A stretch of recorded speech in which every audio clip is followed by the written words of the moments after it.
I just realized I didn't have the mic muted. I don't know if you heard some weird sounds or not. Oh yeah, the ads are annoying? Ah. Like what kind of ads happen before we get started? Because I can turn them off. Or I can I don't know if that turns off the ability to become like a member though, if I turn off the, or I can turn off different types of ads. I wonder if I could do it in the middle of the stream. What kind of ads do you guys get?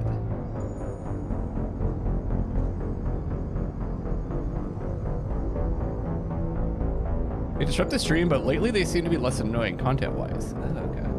Let me, why don't I turn off the mid? Let's see if this will work. Can I just turn? Okay, I turned it off. I turned monetization off.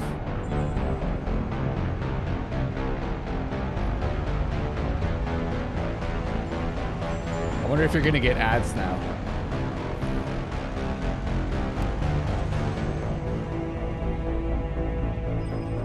Let's begin, everybody! We'll see. We'll see if it's better. Hello, one and all. This is Luckless LoveLinks. Welcome back to Mass Effect Monday. I'm excited to get back into this. I'm surprised at how... I'm surprised at, like, how much energy I have. Yeah, it's really interrupted. It's only minimal. Oh, okay. Interesting. I need my cheddar. What? What cheddar? For the bacon?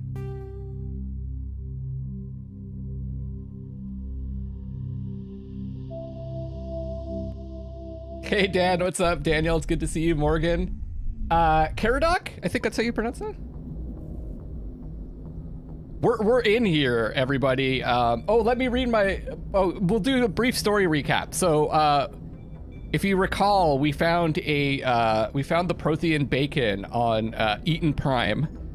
We had we interacted with it, and it got overcooked and it burnt. And bacon juice, hot bacon fat went flying everywhere. And we had a vision of some bacon coming through the conduit. And so we determined that food inspector, bacon inspector, or food, I don't know if it's food inspector or bacon inspector, Saren is going to use the conduit in order to weaponize bacon across the galaxy. And we proved it to the council, who made us the first ever human inspector.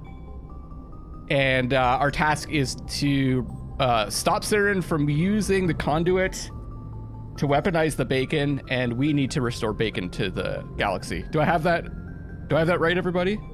I don't want to make any mistakes with the story. I know it's like people love the Mass Effect story. The condiment!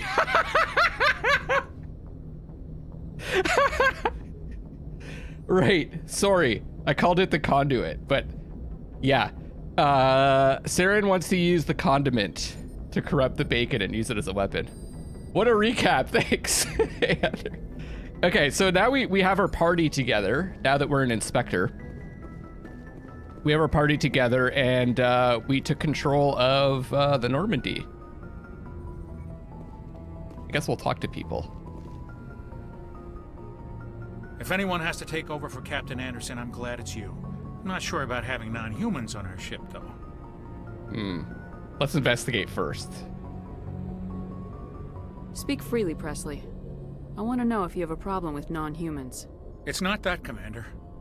Humanity has always handled its own problems. Saren attacked one of our colonies. We should be the ones to stop him. We don't need their help.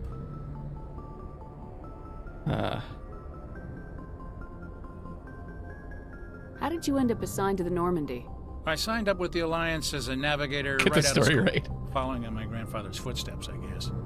My first posting was on the Agincourt. We were at Elysium during the Skillian Blitz. A massive fleet of alien raiders hit the colony, trying to wipe it out. They had the numbers, but their ships were no match for an Alliance frigate. Yeah. It was a slaughter. We couldn't even keep track of how many ships they lost. How'd you end up on the Normandy? I got my officer's commission after Elysium. Must have made an impression on the right people. Captain asked for me when he was picking his crew. Okay, hold on. Speak freely, Presley. I didn't get a chance to respond to this. Humanity has always handled its own problems. Saren attacked one of our colonies. We should be the ones to stop him. We don't need their help. Some people think asking for help is a sign of weakness. That's just being stupid and stubborn. No matter how strong you are, allies can make you stronger. I guess so. Maybe That's I'm so just stuck in true. the old ways of thinking. But don't worry, Commander. This won't be a problem. That is so true. That's a lesson I learned the hard way. Carry on, Presley. Yes, ma'am.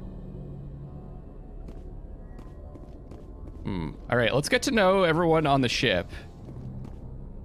How do I run again? It's X, right? Yeah. Hey, Blacko! What's up?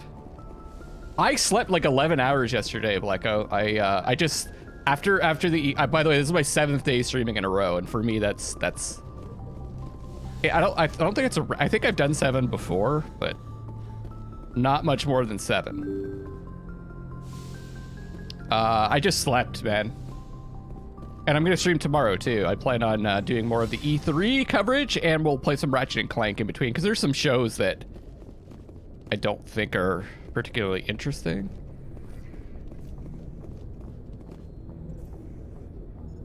And there's some big breaks between some of the shows. Anything you need, Commander? Just trying to get a sense of where the crew's at. Thoughts? I've wasted enough of your time for now, Commander. We'll have time for personal debriefings later. Oh. What's your opinion on the last mission? I don't see how we could have done things any better. At least not without getting to Eden Prime sooner. And we were on the scene faster than any other Alliance ship could have been. So I'm supposed to talk another time, Lieutenant. Okay, I'm kind of remembering this. We're supposed to talk to them like after missions, right? Sleeper pod. And they kind of give their input on how we did. You're gonna do some streaming, Blacko?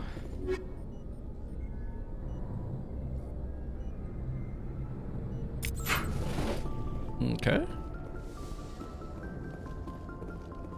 Oh, nice. Yeah, I would like to watch that.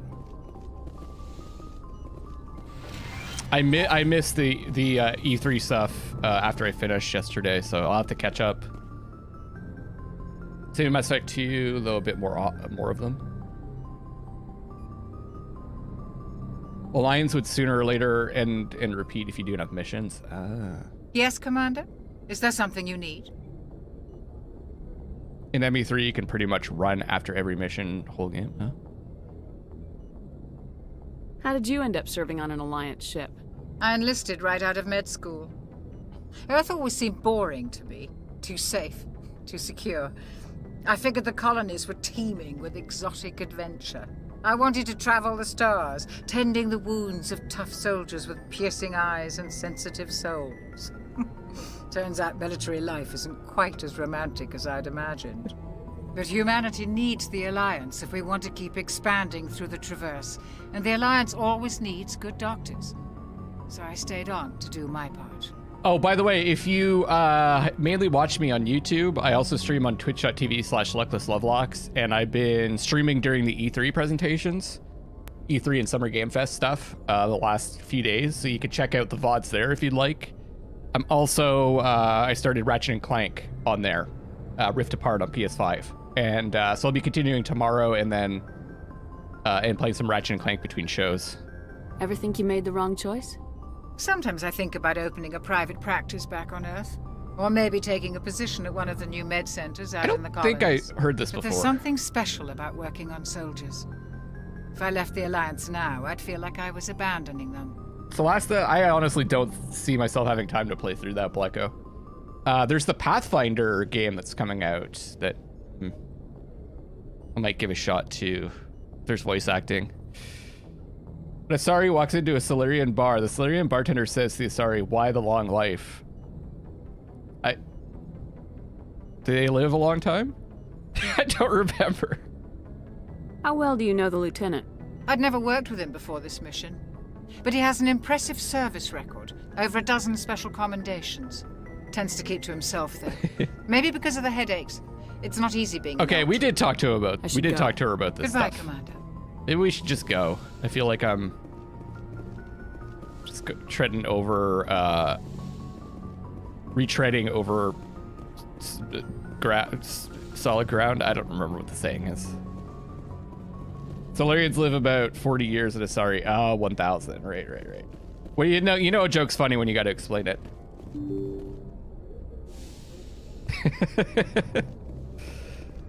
Okay, how do we go?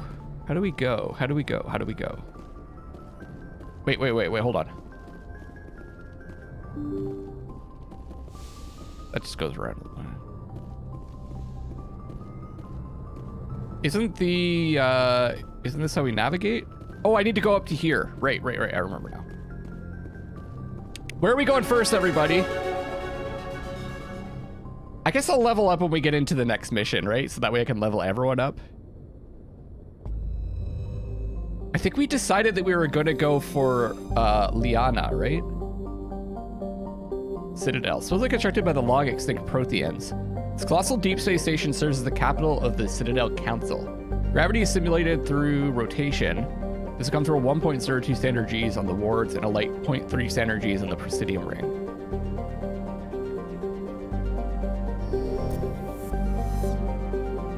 Woo!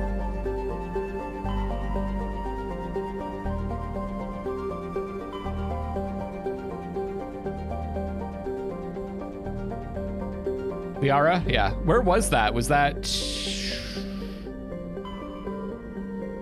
Oh, probably, I'm gonna, I wonder where Liara is. Probably Pharos, right?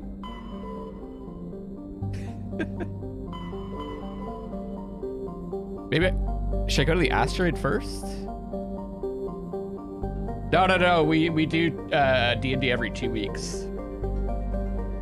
There was a story I wanted to tell you, but I forgot now.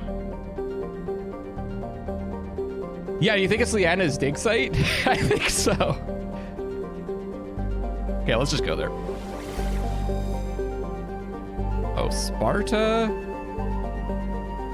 Knossos, Athens, Macedon? Do you guys remember which one it was? The cloud around the Citadel is much more pink and pretty in the original. Oh. Hey, look, I figured out how to get the bot to work on both my channels. That's awesome. I have to, like, disable it on the one and then enable it on the other or something like that. Sparta!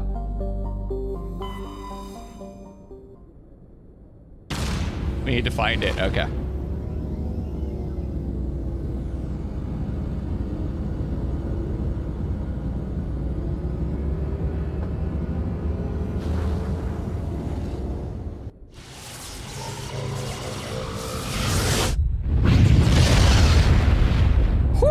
That's loud.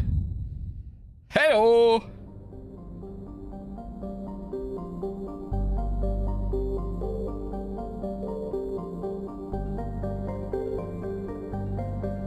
Wasn't there little like side things to travel to? I guess we'll start here. Dwarf planet composed of light magnesium silicates with deposits of aluminum. Its surface is covered by wide swaths of ancient dark basaltic lava, possibly indicating the world was created though an impact? How the fuck could, this is supposed to be the Legendary Edition? How could there be a typo? Was created through an impact. Through an impact with some other body in the system, right? Tremonre's magnetic field is non-existent. This makes it impossible for ships to dump drive charge from orbit. It's a legendary typo, yeah. That said, Tremonre's minuscule gravity allows even cruiser-sized vessels to land safely. But I can't do anything.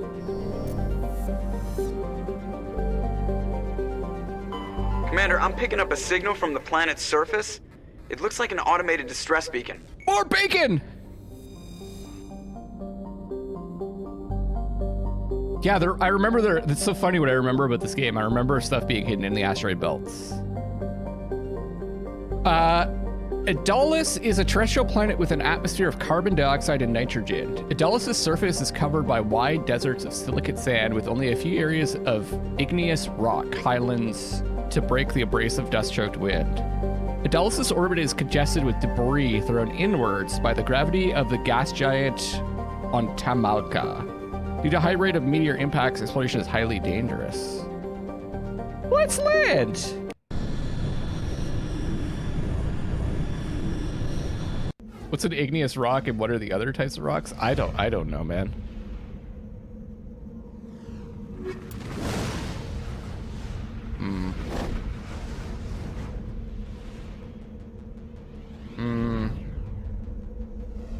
Rex and Tally.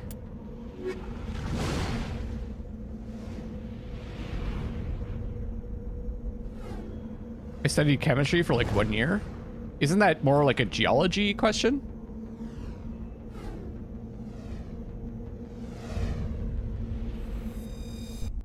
Chemistry is more about the,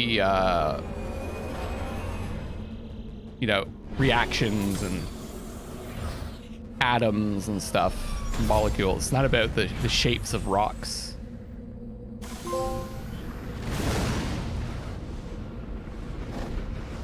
Okay. I don't know what the control... Okay, that's shooting. Zoom.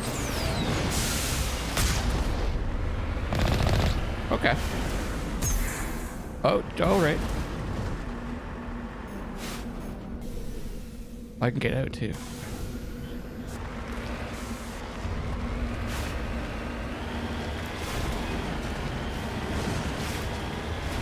Whoa, this is wild.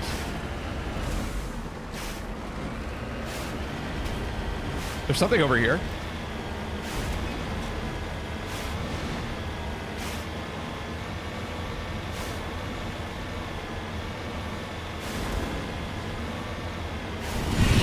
Holy fuck balls!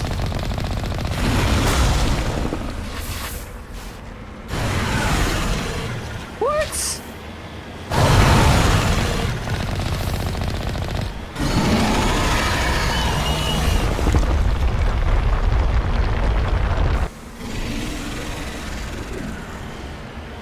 Did I?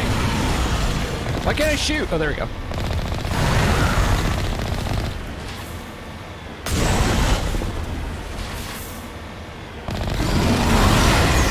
Oh, can I only?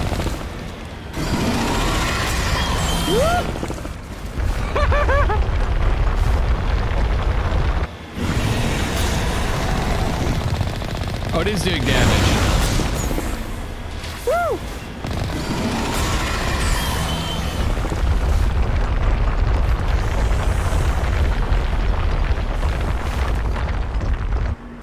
What the fuck?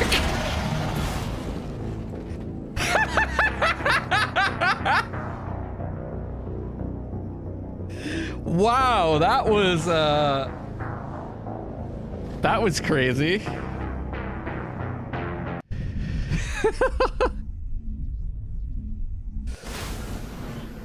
That didn't go so well. I think I was this way. Yeah. I gotta keep moving when I'm facing it. I'm learning. Oh, I love the way this controls. I remember it was really bouncy in the original. I assume it'll be the same thing? Oh, I like the lighting in the background. Man, this is great.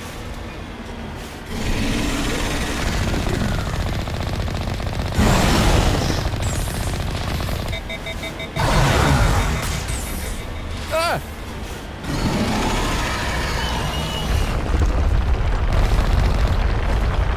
Oh, fuck.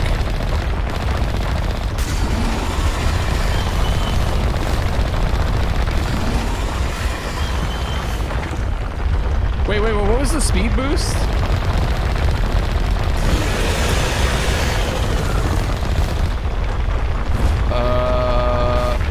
Circle? Triangle? Uh-oh.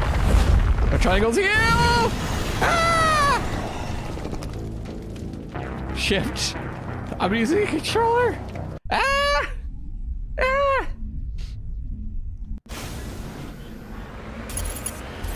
Okay, it's L1.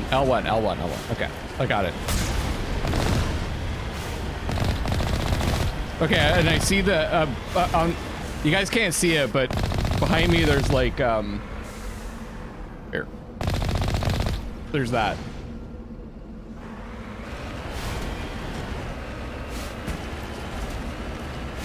You had a girlfriend like this once? What, the worm? So I can speed boost when it shoots me.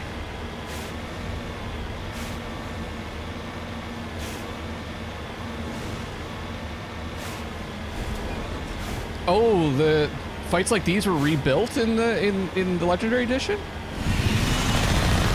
This is fucking cool. I can still hit me.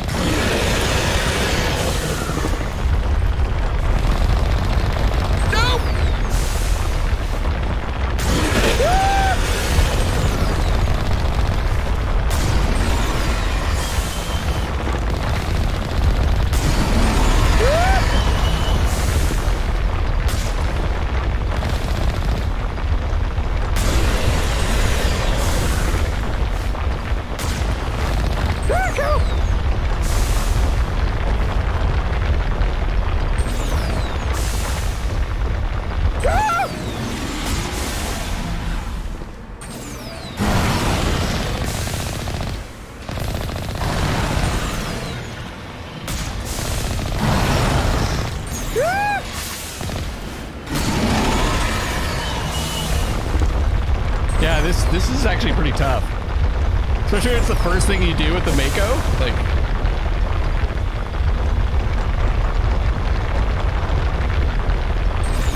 aim for the taint.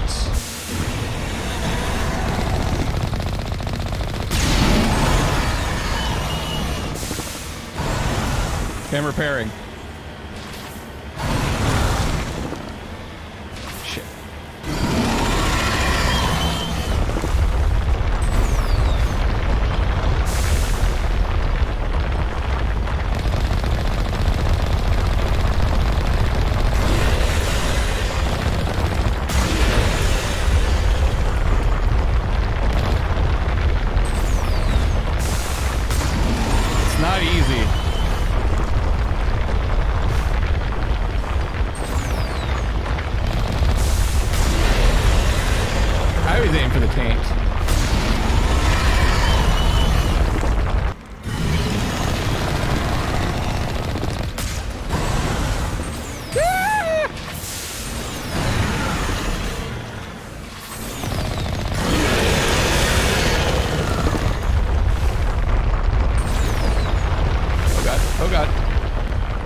Oh, it's close, it's close.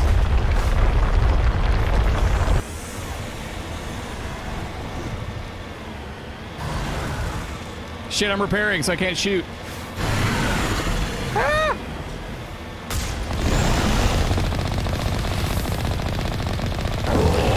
Got you, sucker! Holy shit. Yeah, that's what I was confused by. I would hit triangle and then I wouldn't be able to shoot, and I was like, I figured it out at the end that it's just because I was repairing.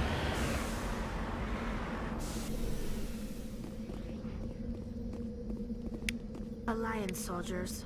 Looks like they were lured here by the distress beacon. You lead, I'll follow.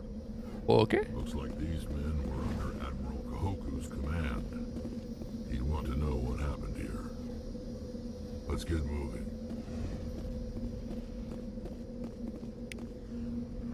I like saying taint.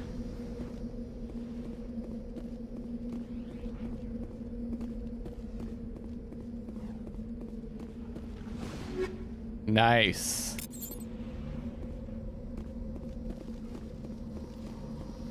Can I turn off the distress beacon? No, we're just gonna keep it? I guess we killed the thing. Oh, also, I should level up. Squat. Oh, look, I can up charm.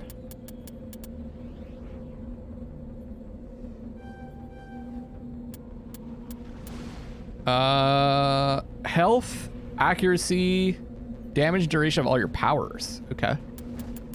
But maybe I should get throw. Advanced throw. Oh, wait. I can max out warp? Master warp?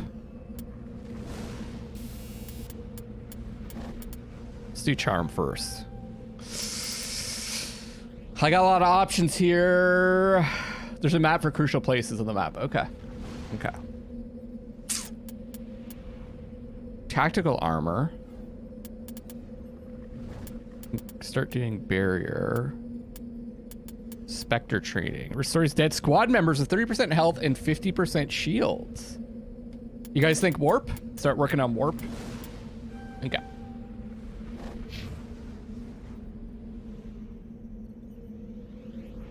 Let's do warp and then we'll do Spectre training. Shotguns. Cottage! Let's do combat armor. Let's get Rex armored up first. Max that out. And then tally.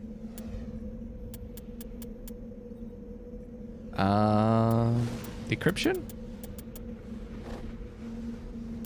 Oh, that just increases tech explosion damage. Lowers the recharge time of sabotage, overload, and damping. Shield capacity. Electronics, master overload. Interesting. Level 1 skills usually better than higher levels? Some other because the cooldown isn't shared. Interesting.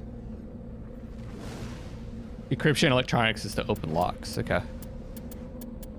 I guess I'll go. Let's do this then.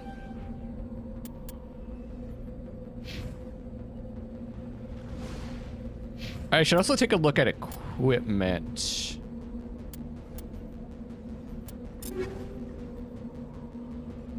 We are using, I guess we're kind of using all the weapons, right?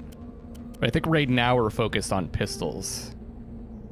Hammerhead plus 20% weapon force. But we have, okay. Hammerhead rounds 2.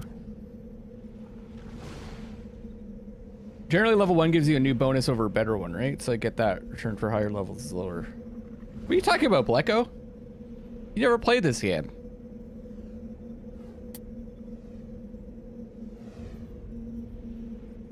Rounds are stamped with a minuscule amount of radioactive material, inducing low levels of radiation sickness. Target minus 20% cooldown reduction. With rounds? Okay. Rex is going to be using shotguns now.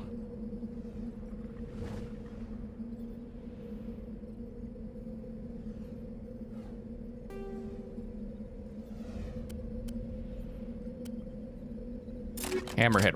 Oops. Hammerhead. Fuck. Hammerhead. Wait, what? What did I do? Equip Hurricane 2! God damn it!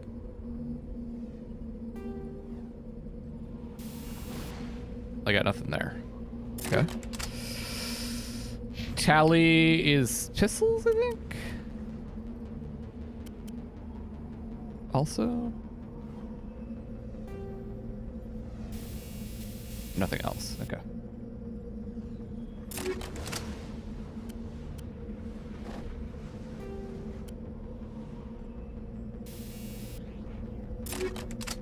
Okay.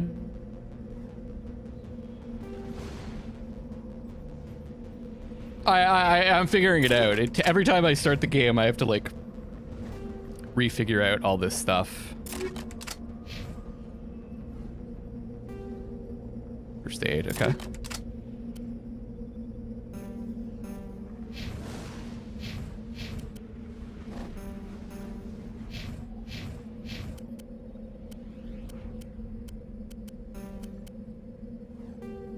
Might as well equip all this stuff though, right?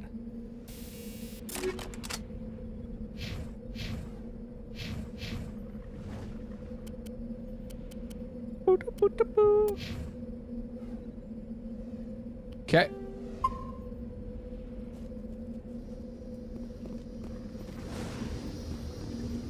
Now you guys said that there's a map. Ah, okay. So we're here. We've got some debris and an anomaly to the northeast.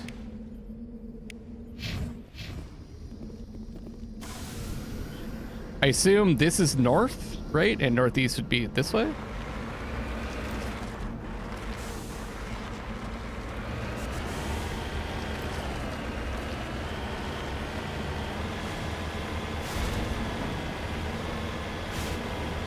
Oh, right, we can leave a mark on the map. Good call. I was right, though.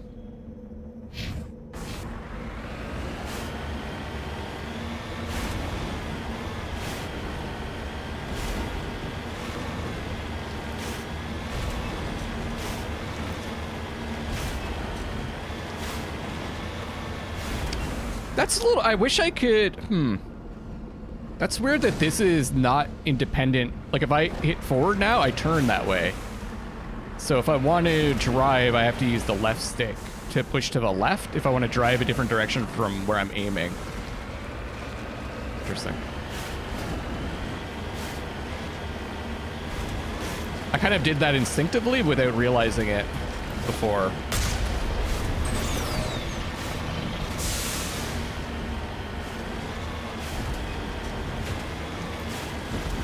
You can change in the settings, it's fine.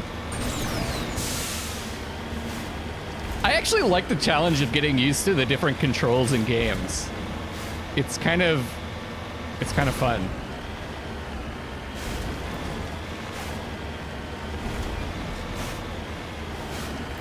No, we do move where we're aiming. That's what I mean. Like when I go like this, even though I'm hitting forward, it will turn in that direction. I would have thought it's the other way around.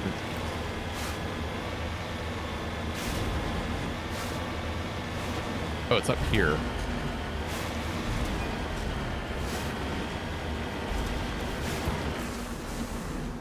Oh shit, I think I ran this dude over. A mummified Solarian.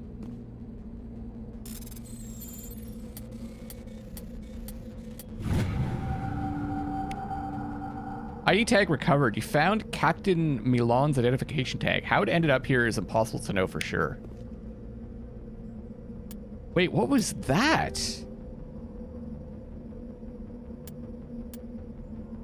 Locate signs of battle. Several League of One medallions and a few ID tags scattered throughout these systems. The hunt must have been extensive and taken years. Oh, so we found one of these League of One medallions.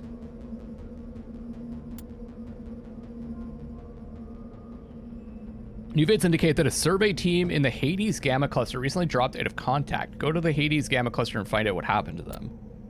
A man named Gareth asked you to look for his missing brother. Gareth fears his brother's ship may have fallen victim to privateers while traveling through this strenuous system. I don't know what they were expecting. It's called strenuous system. Admiral Kahoku has asked you to find a missing recon team in the Sparta system, which is where we're at now. I'll contact the team. Was lost shortly after they were sent to investigate suspicious activity in the area. I wonder if that was... No, this would be completed, right? If, Oh, yeah, okay, cool. That's the one that we found. Finally are at Sony. Artemis Tau. Explore the uncharted worlds of the Artemis Tau cluster to find Liara. I see, so they give you like a general... They give you like a general area to go and explore. They changed the minigames to work with the consoles. Interesting. Huh.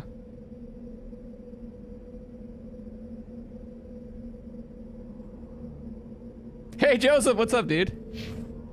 Yeah, and I still have to really finish off Hades and Returnal. Man, Returnal. So if you guys have a PS5, do yourselves a favor and pick up Returnal. Although, with a caveat, you kind of have to like that sort of game, you know? It's not... I don't think it's for everyone. It's pretty fucking hard.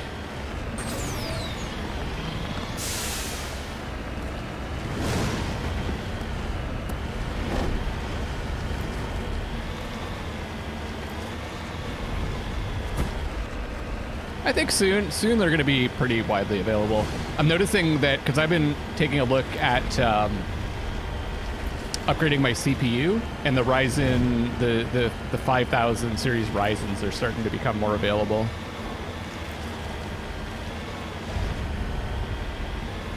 No, it's like, it's for me, it's the game of the year, but you have to like difficult games that don't tell straightforward stories, like Dark Souls, which isn't for everyone.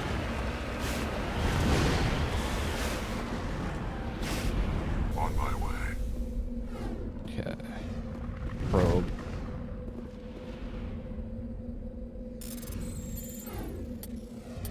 What are these games like on PC? Super Mario Bros.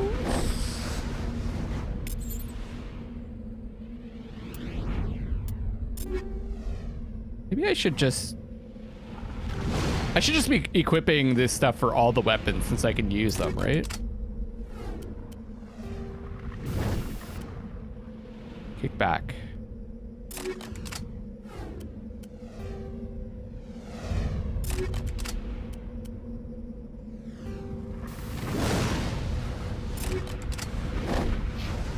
You're moving a cursor through a couple of circles with obstacles. Oh, okay.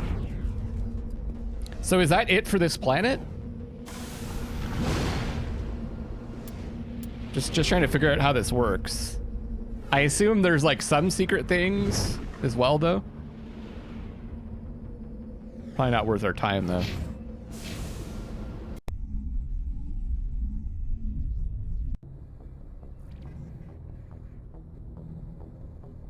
Moving obstacles that reset the thing. Okay.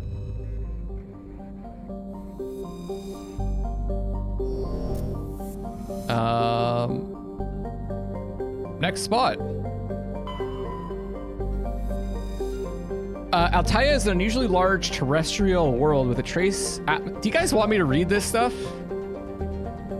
Trace atmosphere of methane and ammonia. The surface is frozen and mainly composed of sandstone and other sedimentary rocks with deposits of iron and chlorides. Judging by the sedimentary composition of the crust, it appears that Altaia once possessed an atmosphere thick enough to support some form of liquid. Yeah, it's pretty generic, eh? Okay.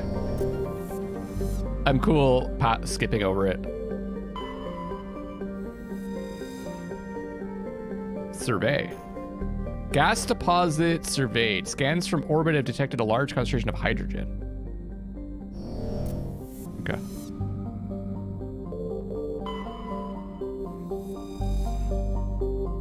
Oh, this is cool. During the Alliance's pirate suppression campaign in the 2160s, the Batarian Eluam Oran Para was caught with his frigate Tunaron grounded on Alsage for drive discharge. When challenged by the cruiser Hyderabad, Renpara refused to surrender.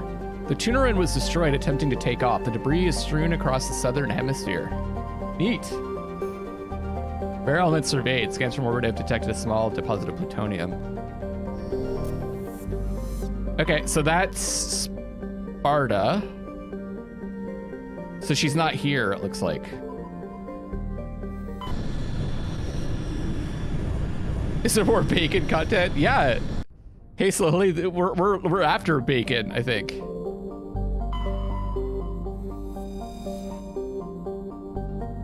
Okay, I don't think there's anything. Yeah, there's some little stories, it looks like. Therum.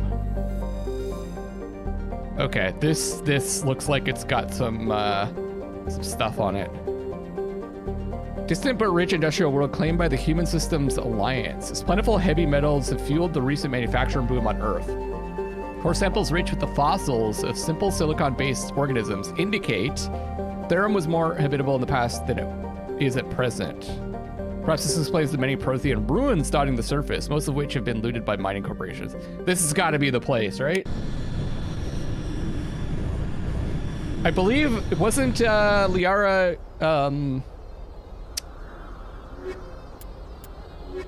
Wasn't she wasn't she searching for a bacon?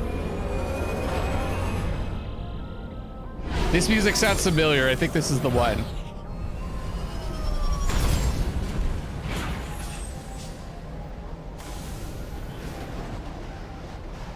Commander, I'm picking up some strange readings. Really strange, like off the damn charts. It looks like it's coming from an underground complex a few clicks away from the drop zone. Nice. Oh man, this looks really nice, actually. Wait, is this? It looks like we're not wearing our helmet, so I guess the air is breathable. Can I go in here? No, I guess it's gonna tell me when I can. Mark, what's up? Just about to buy the Legendary Edition for Series X. Never played any of the Mass Effect games that worth the buy. What's good about it? Are the enhancements any good? I'm playing on PS5, yeah. I mean, yeah, seems good to me. I just started, so I don't, hard for me to say. I'm really enjoying it. I'm surprised at how good the games stand up. I mean, look at how nice this looks too. The lighting effects. Yeah, I would recommend, especially if you haven't played them before.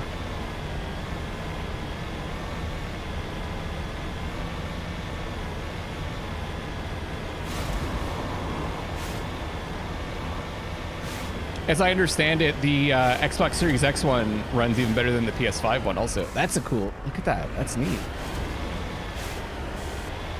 Lighting effects are really nice.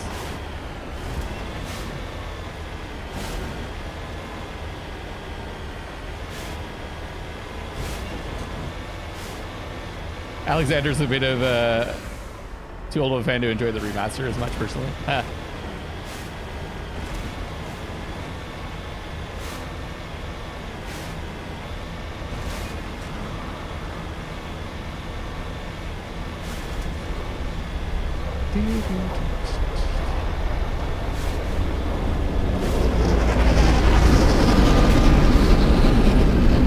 Oh, damn! Uh-oh.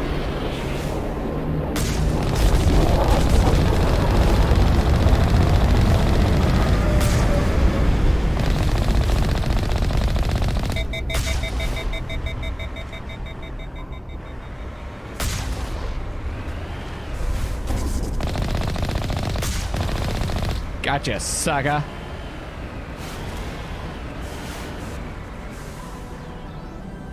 What is this little dance they're doing?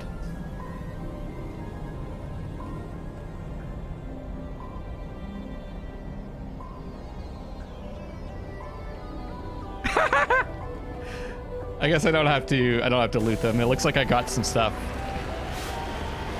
from them without looting. Yeah, they're just getting down before they die. I see you're not doing the patented Christopher Odd sway and fire technique. Well, it's patented, so I can't. I'd have to pay.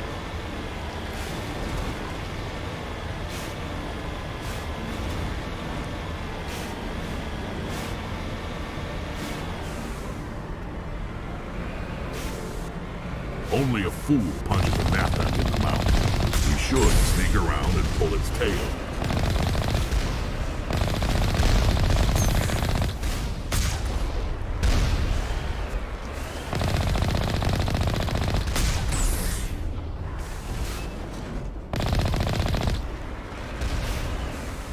Easy.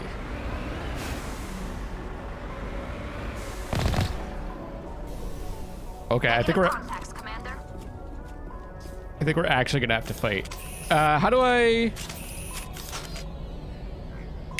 hold down L1? Okay, so we want pistol. We want Rex to have, yeah.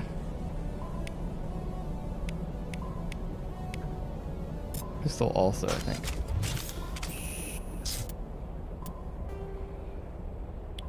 We need to go around the side. Okay, let me just take a look here.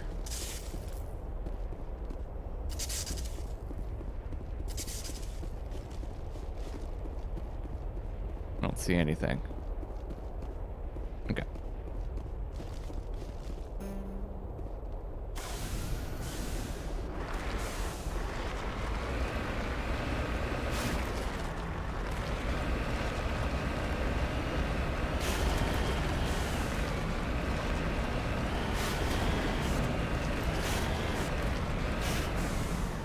There's something up there.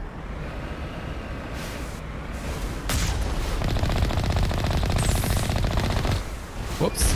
Okay, they don't fly very fast.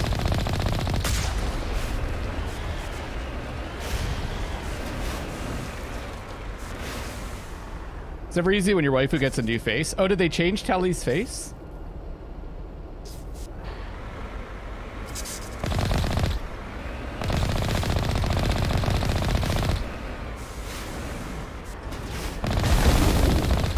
Hey, fuck.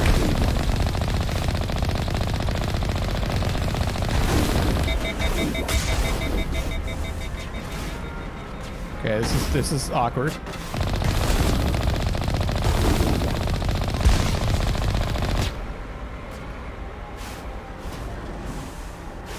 This is awkward. Getting used to this.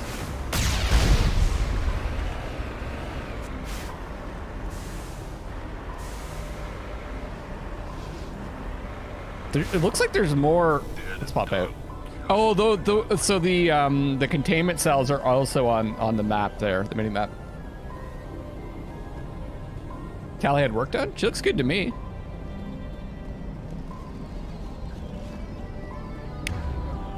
All right, let's go. Or no, throw. So then I go up. Oh, they're just dead. Forget it. That's the last of them. Huddle up! They changed faces, heads, a couple NPCs in remastered, but for Liara's, it's mostly the eyes.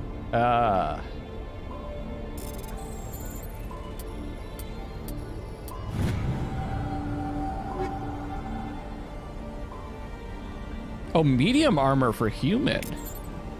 Can I equip medium armor? I can't. Shit. I want to get that medium armor upgrade if I can.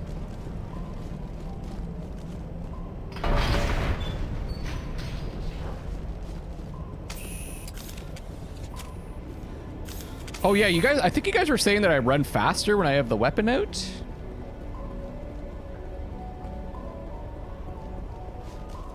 Let's check out over here.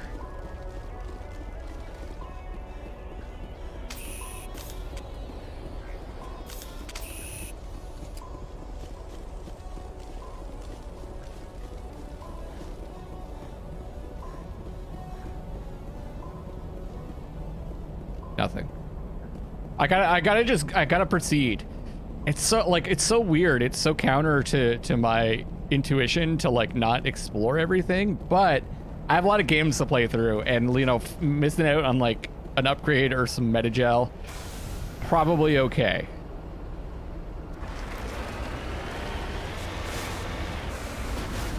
It's probably okay if I just yeah, baby, skip that stuff.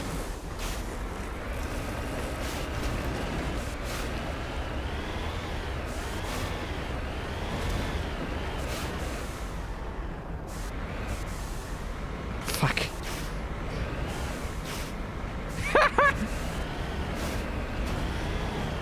It's still pretty awkward. Wait. Yeah, okay. Wait, what am I doing? Oh, I went around backwards. I went around in a fucking circle.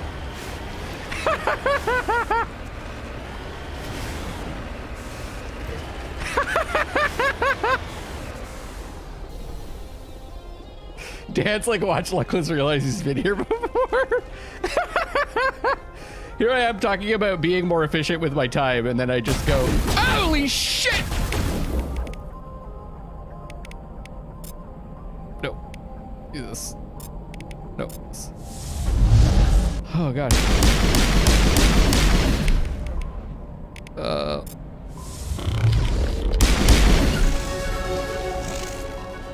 Jesus, that scared the hell out of me.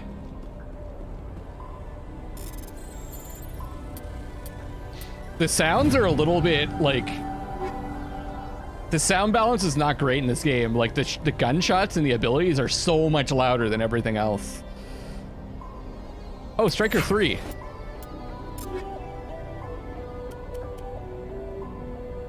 So lower damage per second. Higher accuracy. Yeah. Maybe Tally wants it? Yeah. Yeah. Oh, maybe? Yeah.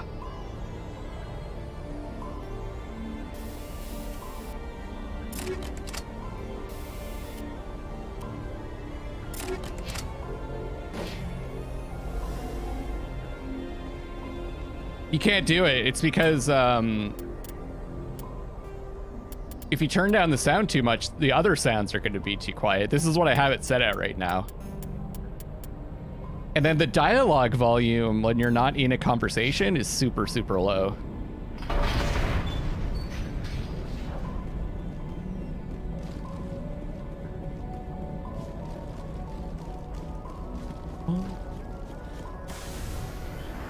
This is the way.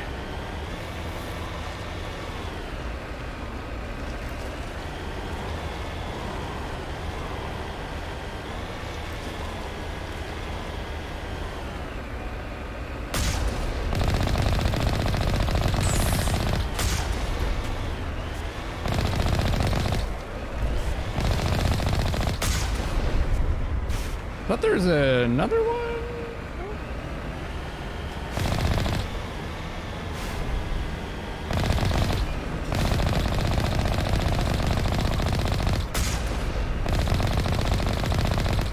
Ah!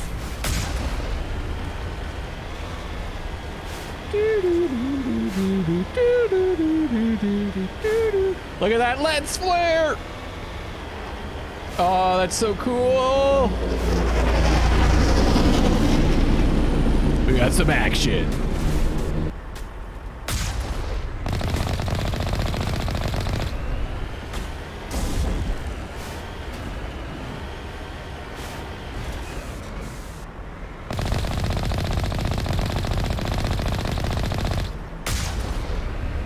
Medicham.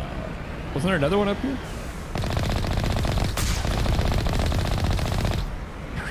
Pretty easy so far, but this is the first, like, mission, right?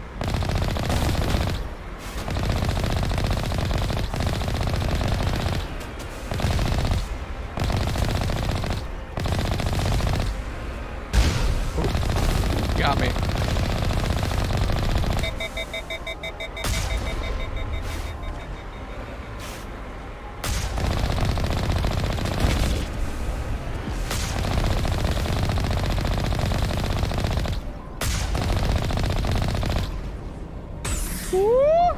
Nope. Oh, yeah.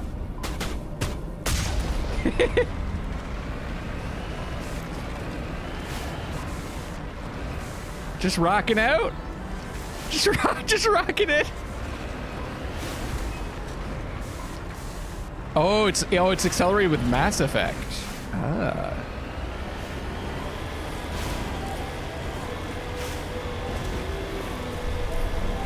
Oh, can I run the dudes over? I'm just recalling that that's probably something I can do, right?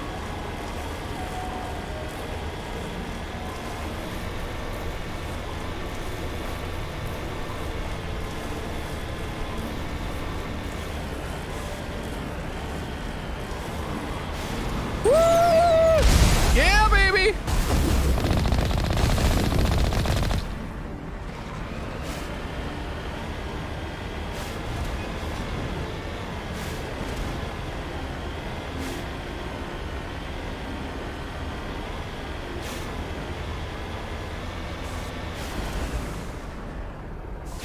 Just check out over here. Fatigued? How could I be fatigued?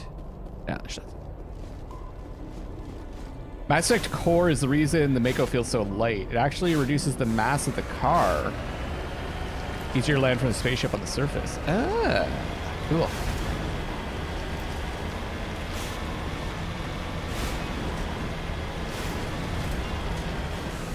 Wait. Okay, I was concerned that I was going back to where I came from.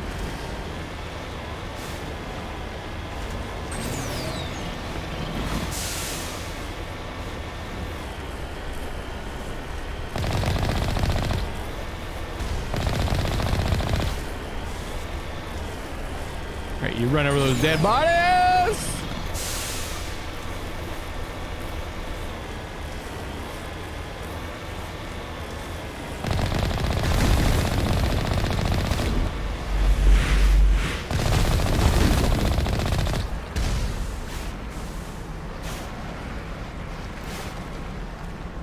Someone's shooting at me? Oh, okay.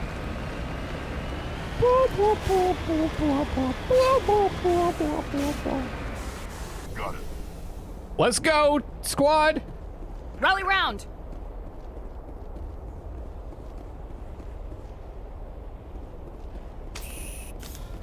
There's definitely going to be a fight coming up.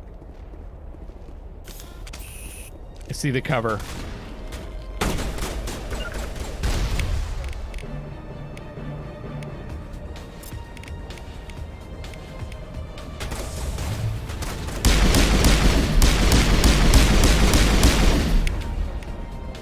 Throw!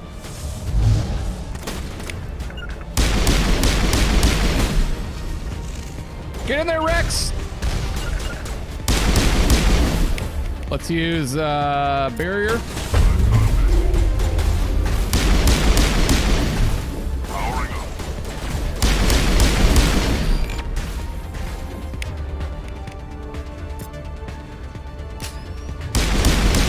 Nice. They shifted the rock on top of the path to make it smaller to fix it. What? It knows so much about Mass Effect and so little about bacon. Oh, the bacon. Over there. Oh! Get in cover! Fuck. Adrenaline boost. Shit.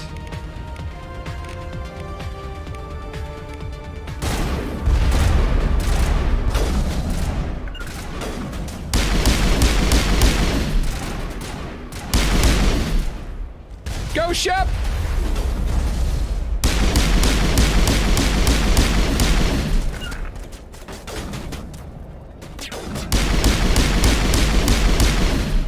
Oh! Run!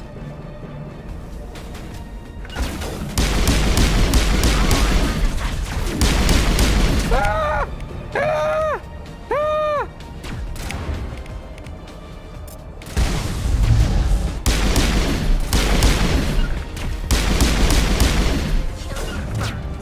Go, Rex! Ah! Ah!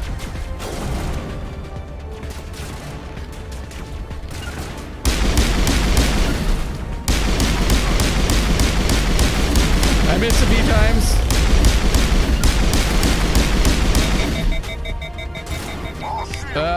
Wrong button.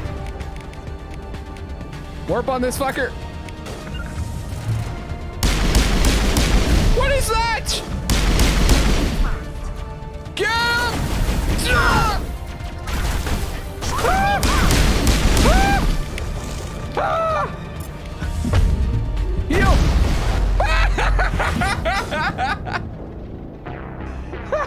Oh, the Mako. Okay. I got a little too aggressive there. I think there was a dude behind me. Little too aggressive.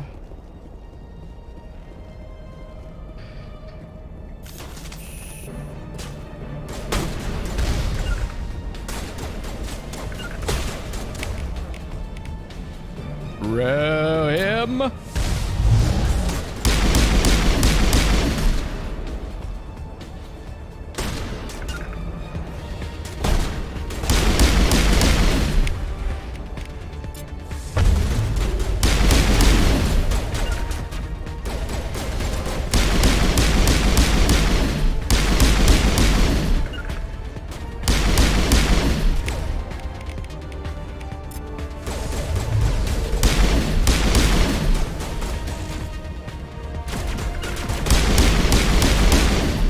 Yeah, get fucked! Hey, Fizz, how's it going? By the way, if you guys are interested in supporting the stream, if we get 4 more members, I can add a new emote for YouTube. So think about becoming a member of the channel. You can do it for $2. $2 and it helps me out. But no pressure. Okay, let's swap to the sniper here.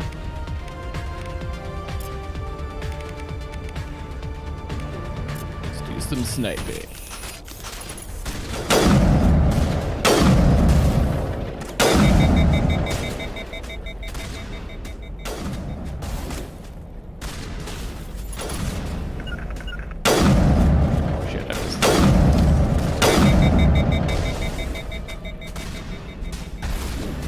Let's give the Rex the sniper too, huh? Oh, he's locked.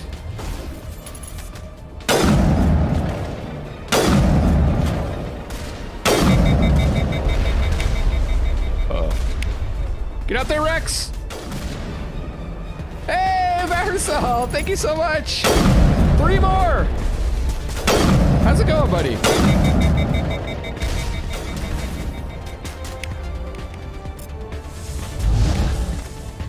Okay, where's this dude? Let's get the warp on this guy. I think I missed. Ah! I'm doing this again. This is the bat. This is not the right spot.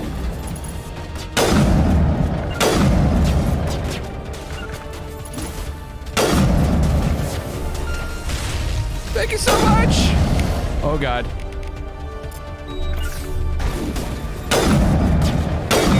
Okay, I gotta change weapons when it's on cooldown, right? There's no point in waiting. Nice. I think I did it. Oh, adrenaline burst resets the abilities. Okay, I thought it was like I'm good. Today was my first day at work, which is okay. Lots of dry theory, but at least I can work from home now. Oh, that's awesome, Varisol. I'm very proud of you. Good job, man.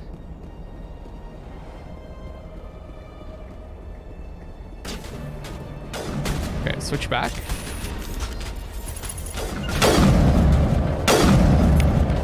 So I want to use all my abilities, then adrenaline, and then use all my abilities again. I thought it gave me like, I don't know, bonus attack speed or something.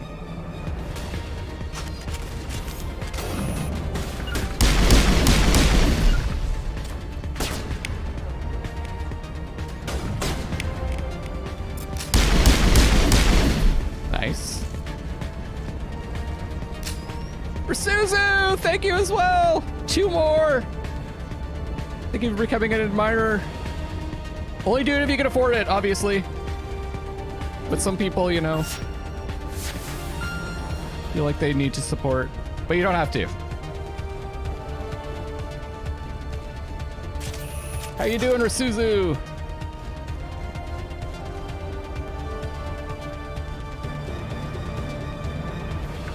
Get on me.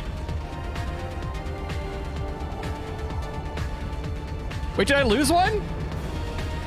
Where the fuck is she? What are you doing over there? Get over here!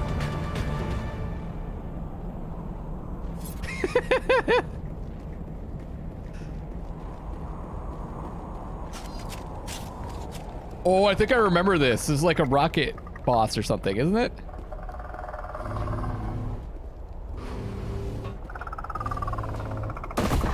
Uh-oh. Cool.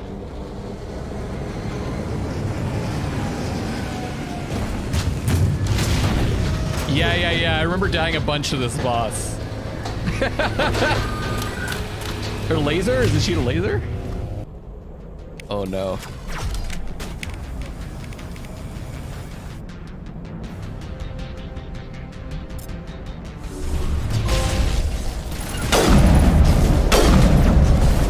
I take out the other guys, right?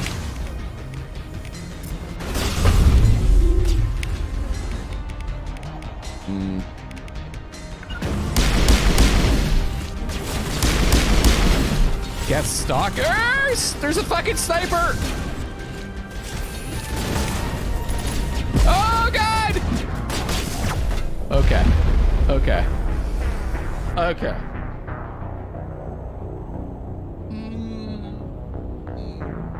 All right. One shot and I'm dead.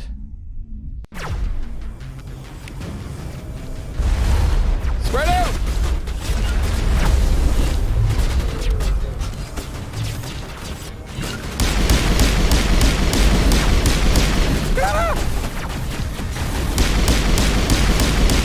Okay.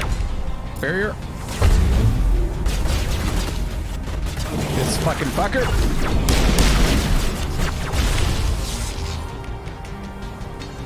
Let's use throw on this guy. Where'd he go? Okay, let's use warp on the boss because he's just gonna be standing there, right? Question, when I'm moving like that, does that fuck up my shot?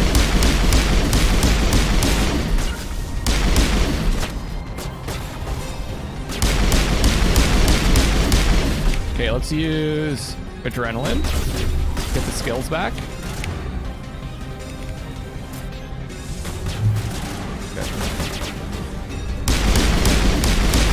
Okay, let's heal Rex. Barrier again.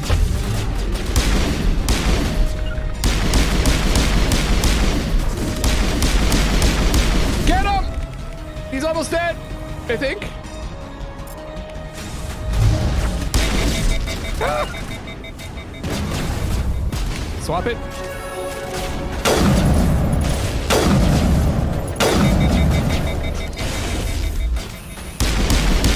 Oh, he's not even close to being dead.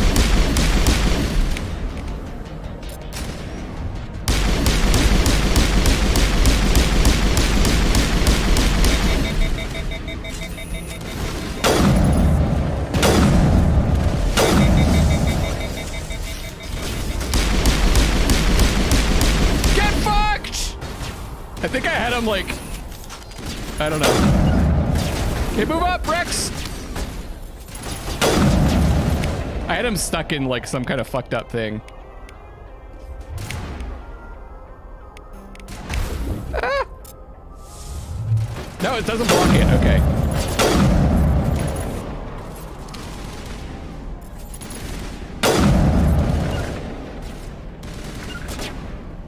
Move up, Rex.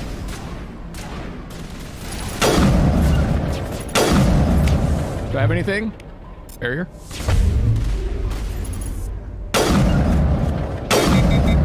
Good. Swap it. Get out of there, you fuck. Oh. Yeah, baby. Okay. Not bad. There's one more, I think. Where's that guy?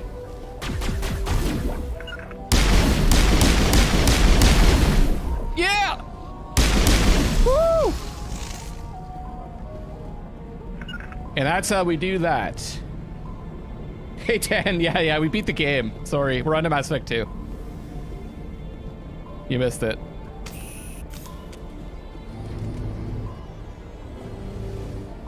See, the music's too quiet here. I'm gonna turn the music up.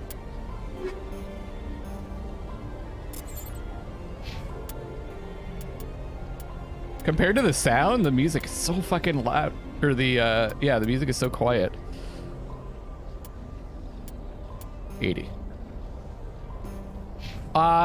We haven't died yet, so you missed me not dying.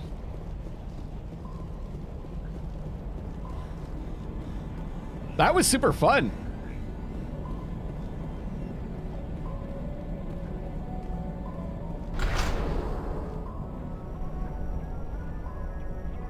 Did I level up? Yes! Okay, you guys were saying warp. Master warp. Inflicts 10 damage per second, lowers damage protection by 75%. Cool. So I want to hit someone with warp and then target it. I should have been... Damn it. I should have been, after I cast warp on the boss, I should have been hitting it, right? I keep forgetting about the damage protection lowering.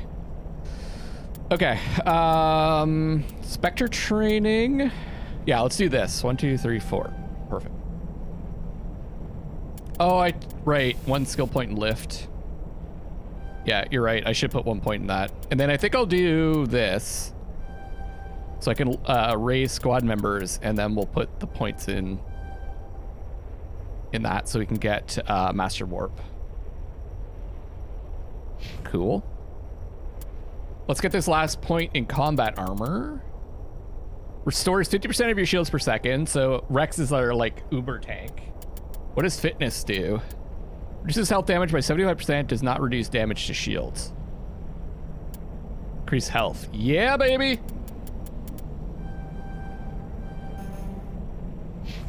And then tally. We'll keep doing decryption. We'll max that out first. Wait, no.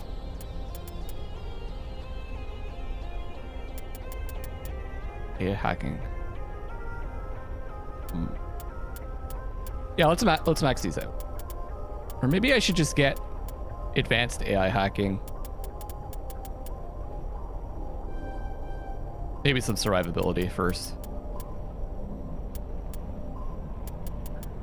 Let's max these out. Okay. Fitness is the best. Yeah, I think that's how I leveled up, right? Let's take a look at our equipment. See if we got any upgrades. Weapon force. Damage versus synthetics. Weapon force. I think this would radioactive rounds would be good with the sniper, right? Fitness is what our Guardians have in Skyrim as racial active skills. What did you guys think of the Starfield thing? The Starfield teaser from the Bethesda Xbox conference. Speaking of Skyrim. I guess we're fighting a lot of synthetics, so maybe I do want the armor-piercing rounds.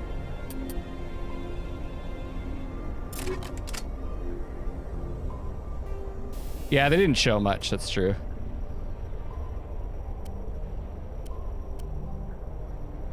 Level 2 detection. Some enemies use jamming technology to block your weapon radar. That happened to us. Okay. Let's use the combat sensor. Oops. Combat sensor 2.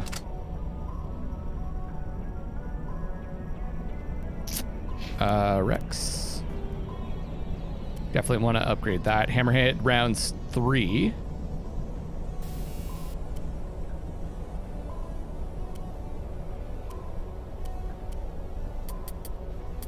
Damage. Okay. She's gonna do all the damage versus synthetics, I think. Stability. Heat absorption.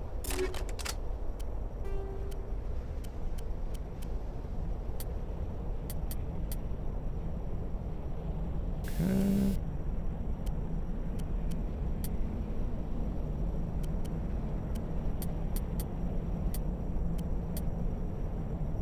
On the pistol, accuracy, I guess. Stalker 2 looked really cool. Yeah. I was asking, well, during the presentation, should I play through Stalker 1? But what I think most people were saying, just wait for Stalker 2. It looks like it's just a better version of the game from what I've seen of Stalker 1. Okay, Alexander, have a good one. Wait, I'm jammed still? Fuckers. Shields down. Yeah, no kidding, shields are down. You just got hit with a fucking rocket. Ah!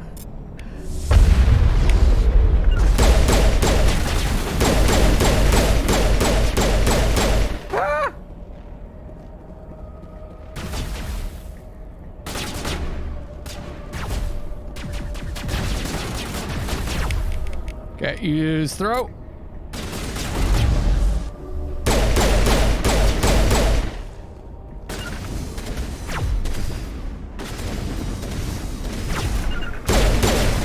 And marksman. Good. Okay. Oh, do you think it's multiplayer? Looks like this cavern formed around the ruin after it was built. Wait, can I go this way? I can, but there's a shield.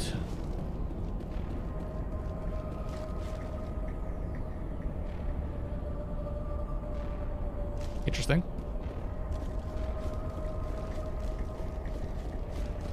Wait, do you have something? Usually when they...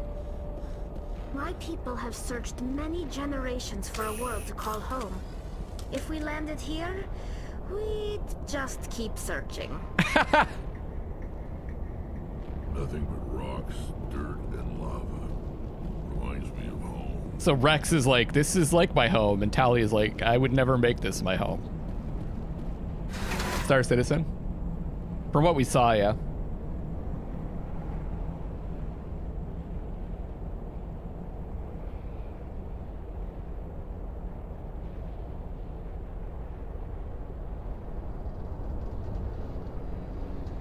Loading screen.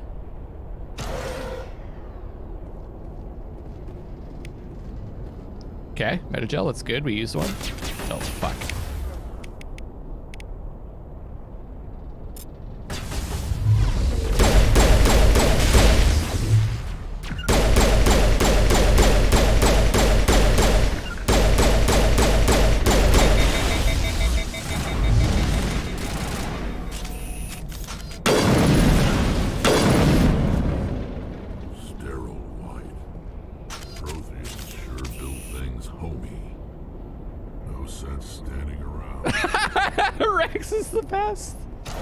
Oh, now we're going up the elevator on the other side? Okay, instead of going through the barrier, we're going underneath it? Oh no, we're going down further, okay. We're just staring at Rex!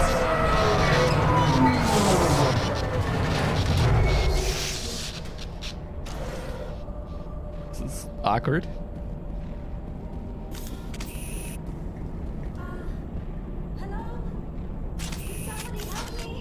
It's Yara!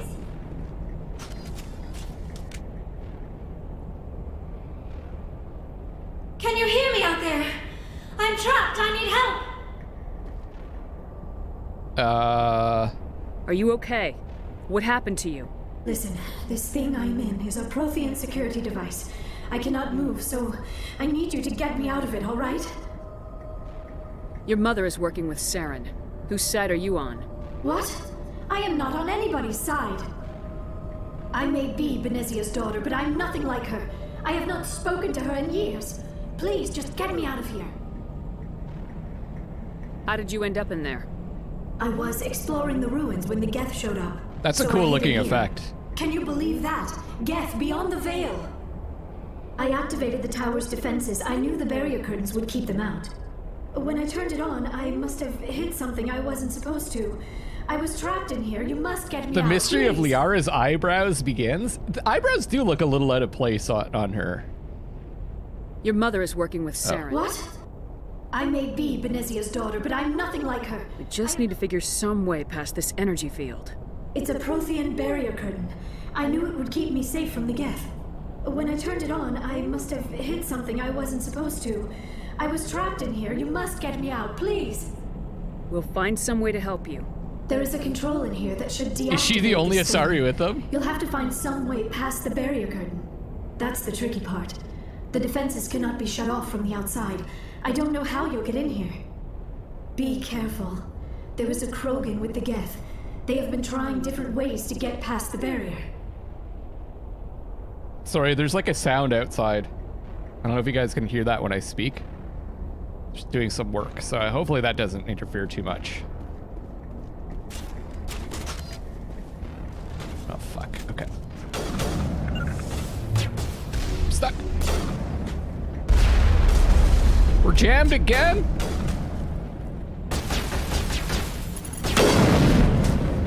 Ah!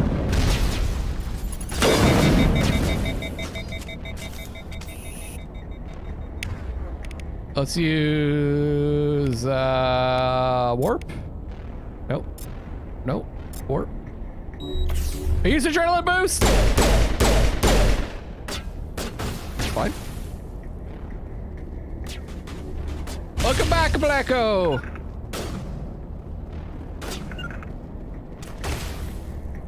Can you hide behind the thing? No?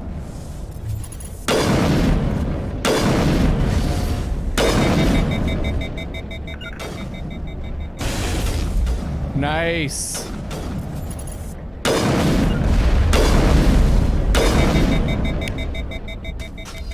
Okay.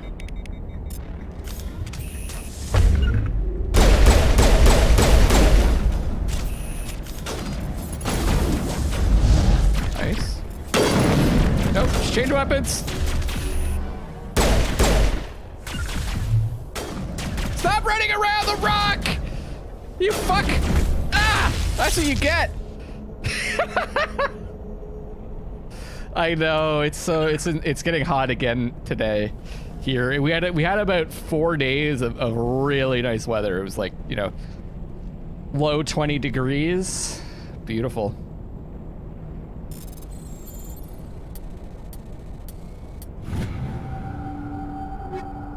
Okay, weapon upgrade. Take them.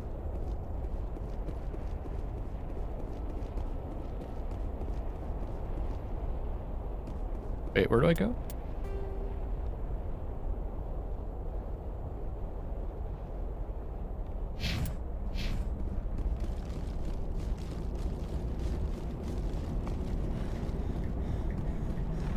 Ah. Mining laser controls. Wait, what? How do I do this again? Oh, right.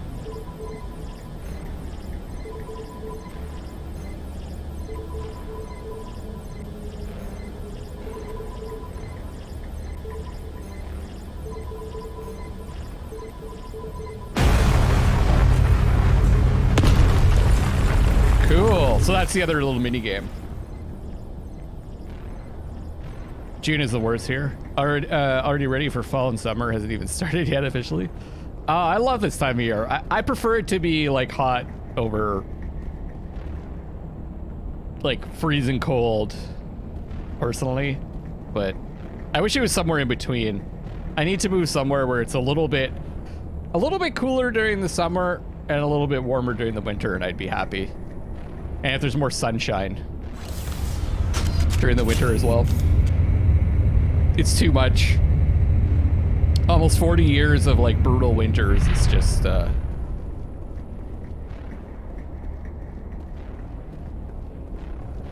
it's no good. Oh, there she is.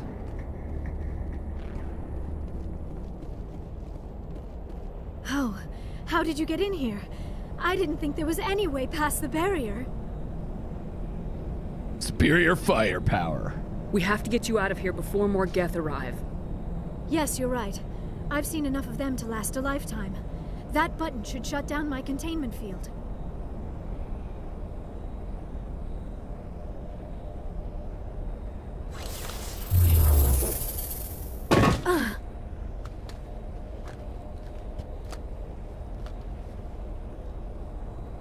Hello, Any idea Liara. how we get out of this place? There is an elevator back in the center of the tower. At least I think it's an elevator. It should take us out of here. Come on. Did they give her eyebrows? I still cannot believe all this. Why would the Geth come after me? Do you think Benezia's involved? Do you think they gave her Saren's eyebrows just to looking make for her the conduit. You're a feel less alien? He probably wants you to help him find it. The conduit, but I don't know. The condiment. What the hell was that? These ruins are not stable. That mining laser must have triggered a seismic event. We have to hurry. The whole place is caving in. Joker, get the Normandy airborne and lock in on my What's in signal. their eyes? On the double, mister. She just got super stoned all of a sudden. ETA 8 minutes. Uh-oh, my internet. He needs to move faster. If I die in here, I'll kill him. If I die in here, I'll kill him.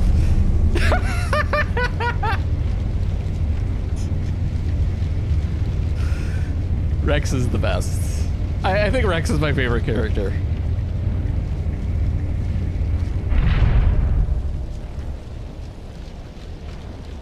If I die in here, I'll kill him. Let's go, buddies. Let's go, Kermit.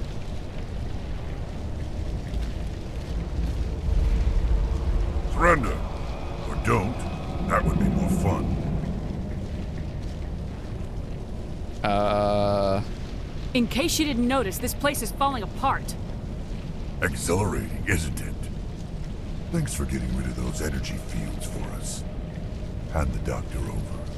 Whatever it is you want, you are not getting it from me. She'll stay with us, thanks. Not an option. Saren wants her, and he always gets what he wants. Kill him. Spare the Asari if you can. If not, doesn't matter. Ah! Okay, let's go warp on this fucker.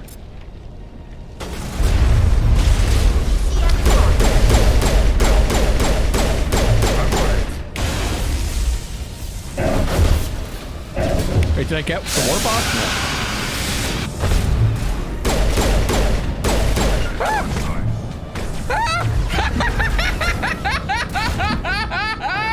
He's like, I don't give a fuck.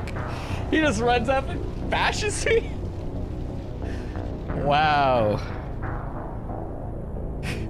Bioware, do you think people want a fucking alien without brows? You know what? Just give that one brows. Oh no, my internet's dying. Why? Okay, let me give it a second for my internet to fix itself.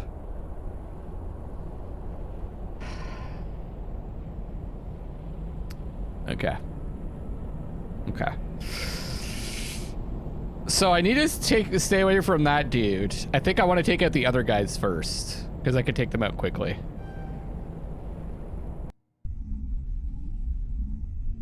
He's just like, I don't give a fuck. Not, doesn't matter.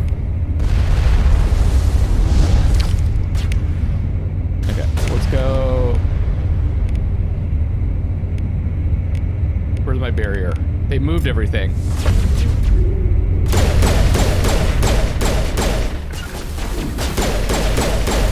Oh god. Metagel deployed.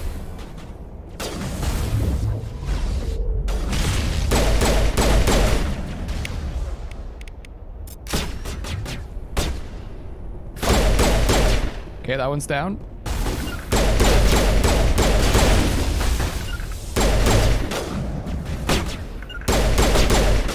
Okay. Let's go. Warp. All patched up. And marksman. Get fucked! He's healing!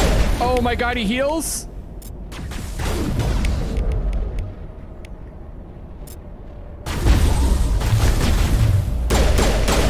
Kill him! Yeah, he's dead. He's dead. He's dead. Ah! Hide! Ah!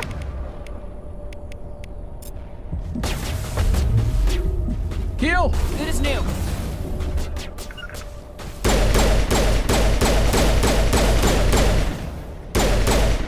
That healing is crazy.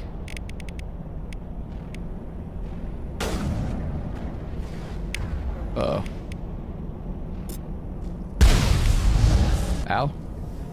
Yeah! Second try! You gotta like pour everything into that Krogan, otherwise he just heals through all the damage.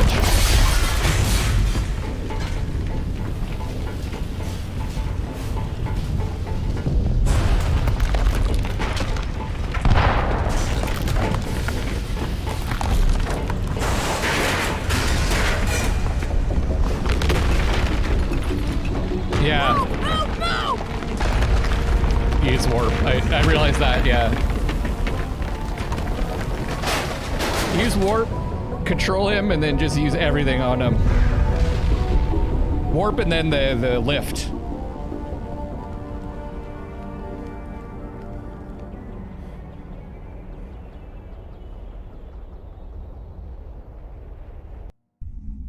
Victory achieved! Too close, Commander. 10 more seconds we would have been swimming in molten sulfur. The Normandy isn't equipped to land in exploding volcanoes. They tend to fry our sensors and melt our hull. Just for future reference. We almost died out there, and your pilot is making jokes? It's a coping mechanism. You'll get used to it. I see. It must be a human thing. I don't have a lot of experience dealing with your species, Commander. But I am grateful to you. You saved my life back there, and not just from the volcano. Those Geth would have killed me or dragged me off to Saren. What did Saren want with you? Do you know something about the conduit? Only that it was somehow connected to the Prothean extinction. That is my real area of expertise. I have spent the past 50 years trying to figure out what happened to them. Just how old are you exactly? I hate to admit it, but I am only 106. Damn! I hope I look that good when I'm your age. A century may seem like a long time to a short-lived species like yours. But among the Asari, I am barely considered more than a child. That is why my research has not received the attention it deserves. Because of my youth, other Asari scholars tend to dismiss my theories on what happened to the Protheans. Did your research turn up anything interesting? What is interesting is what I did not turn up. There is remarkably little archaeological evidence of the Protheans, and even less that might explain why they disappeared. It is almost as if someone did not want the mystery solved. It is like someone came along after the Protheans were gone and cleansed the galaxy of clues.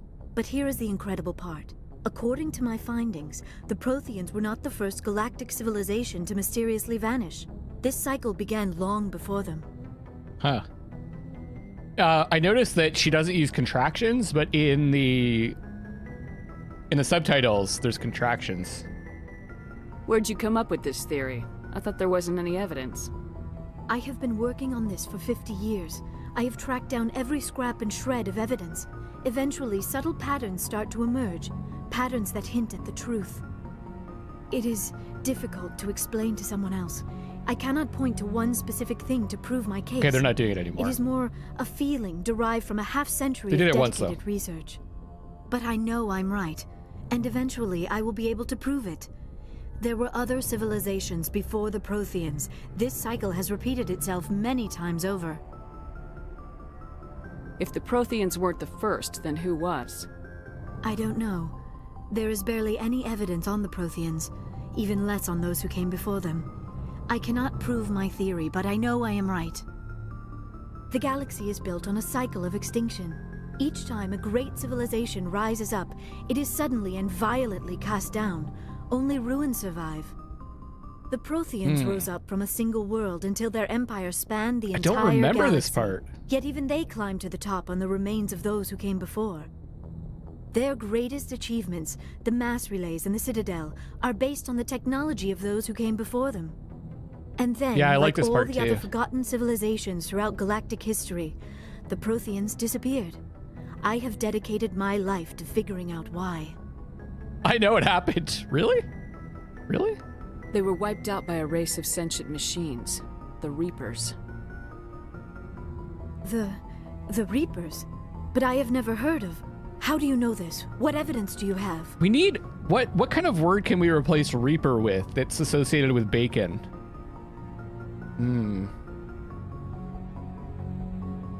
What kind of, like...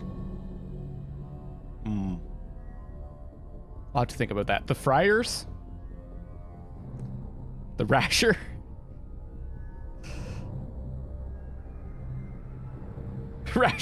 Rashers of bacon? The bacon. There was a damaged Prothean beacon on Eden Prime. It burned a vision into my brain. I'm still trying to sort out what it all means. Visions. Yes, that makes sense. The beacons were designed to transmit information directly into the mind of the user. Finding one that still works is extremely rare. No wonder the Geth attacked Eden Prime. The chance to acquire a working beacon, even a badly damaged one, is worth almost any risk. But the beacons were only programmed to interact with Prothean physiology. Whatever information you received would have been confused, unclear. I am amazed you were able to make sense of it at all. A lesser mind would have been utterly destroyed by the process. You must be remarkably strong-willed, Commander. This isn't helping us find Saren, or the conduit. Of course, you're right. How is it not helping my us? Scientific curiosity got the better of me. Unfortunately, The I do friars not from have Deep any Fat. information that could help you find the conduit. Friars, yeah. Or Saren. I like the friars.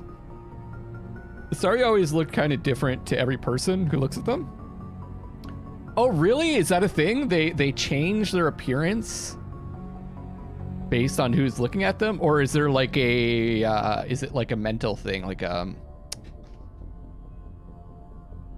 what's it, I'm forgetting about the term, telepathic thing, where they make you see something different based on what you like. I don't know why Saren wanted you out of the picture, but I think we'll be a lot better off if we bring you along. Thank you, Commander. Saren might come after me again. I cannot think of anywhere safer than here on your ship. And my knowledge of the Protheans might be useful later on. And her biotics will come in handy when the fighting starts. Good to have you on the team, Liara. Thank you, Commander. I am very grateful. Oh, I am afraid I am feeling a bit lightheaded. When was the last time you ate or slept? Dr. Chakwa should take a look at you. It is probably just mental exhaustion, coupled with the shock of discovering the Protheans' true fate. I need some time to process all this. Still, it could not hurt to be examined by a medical professional. It will give me the chance to think things over. Are we finished here, Commander? We can talk again after you've seen the doctor. The rest of you, dismissed. Probably Mission something reports are telepathic. filed, Commander. You want me to patch you through to the Council? That's cool. Yeah. Patch him through, Joker. Setting up the link now, Commander. We've received your report, Commander. I understand Dr. Tassoni is on the Normandy. I assume you're taking the necessary security precautions. Liara's on our side. The Geth were trying to kill her. Benezia would never allow Saren to kill her daughter. Maybe she doesn't know. Or maybe we don't know her. We never expected she could become a traitor. At least the mission was a success. Apart from the utter destruction of a major Prothean ruin. Was that really necessary, Shepard? Disconnect! I gotta go! The Geth were crawling all over those ruins. We were lucky to make it out alive. Of course, Commander. The mission must always take priority. Good luck, Commander. Remember, we are all counting on you. That was really fun. Wow, it was super fast too. I figured that mission would take longer. All right. Shepard has left the chat. Yes, Commander? Carry on, Presley. Yes, ma'am. Heat load monitor. Thank you. Let's check out the codex, the primary ones, right? The Asari were the first species to discover the Citadel. Did we already hear this? When the Solarians arrived, it was the Asari who proposed the establishment of the Citadel Council to maintain peace throughout the galaxy. Since then, the Asari have served as the mediators and centrists of the Council. An all-female race, the Asari reproduce through a form of parthenogenesis. They can attune their nervous system to that of another individual of any gender and of any species to reproduce. This capability has led to the unseemly and inaccurate rumors about Asari promiscuity. Asari can live for over 1,000 years, passing through 3 stages of life. In the maiden stage, they wander restlessly, seeking new knowledge and experience. When the matron stage begins, they meld with interesting partners to produce their offspring. This ends when they reach the matriarch stage, where they assume the roles of leaders and counselors. Cool. That's neat. Lore. Roughly 1,200... extinct races. 50,000 years ago, the Protheans were the only spacefaring species in the galaxy. They vanished in a swift galactic extinction. Only the legacy of their empire remains. They are believed to have built the mass relays and the Citadel, which have allowed numerous species to explore and expand throughout the galaxy. Prothean ruins are found on worlds across the galaxy. While surprisingly intact for their age, functioning examples of Prothean paleotechnology are rare. Time Yeah, and Blacko. generations of looters have picked their dead cities and derelict stations clean. Some believe the Protheans meddled in the evolution of younger races.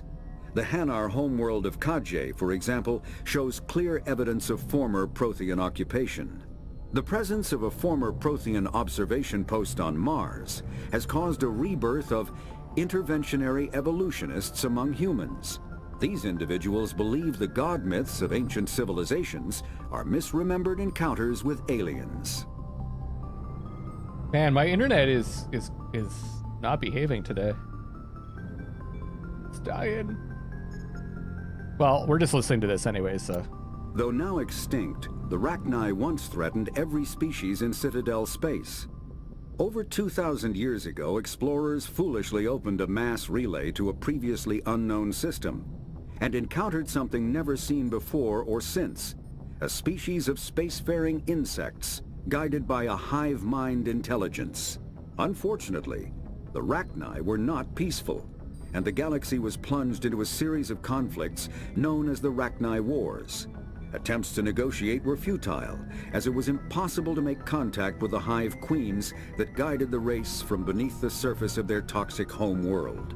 The emergence of the Krogan ended the Rachni Wars. Bred to survive the harshest environments, the Krogan were able to strike at the queens in their lairs and reclaim conquered Council worlds.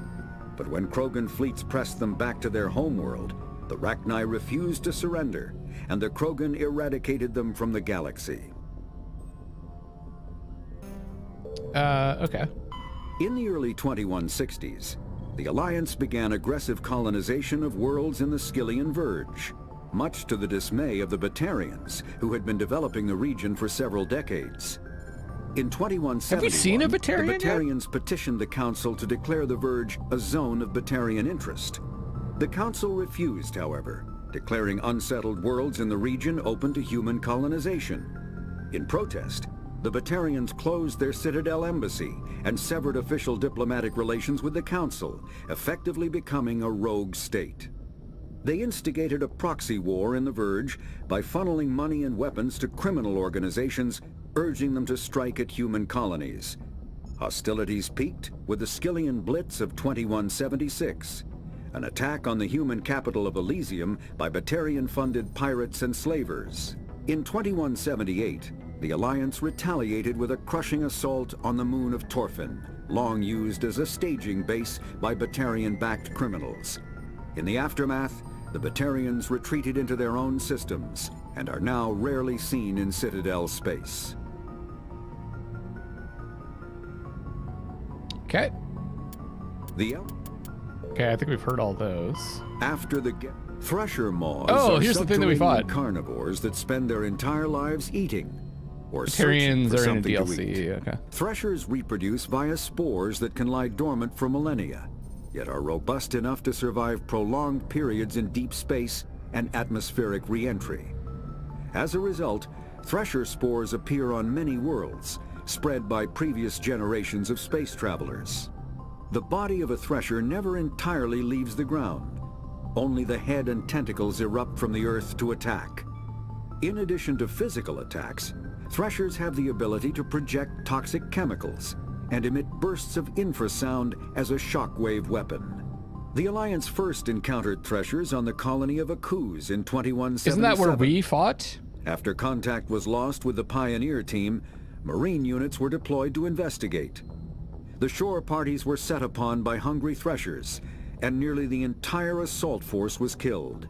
Alliance forces recommend engaging Threshers with vehicle-mounted heavy weapons. We're the one that survived the conflict on Akuz, right? Was it this one? Or was it a different one?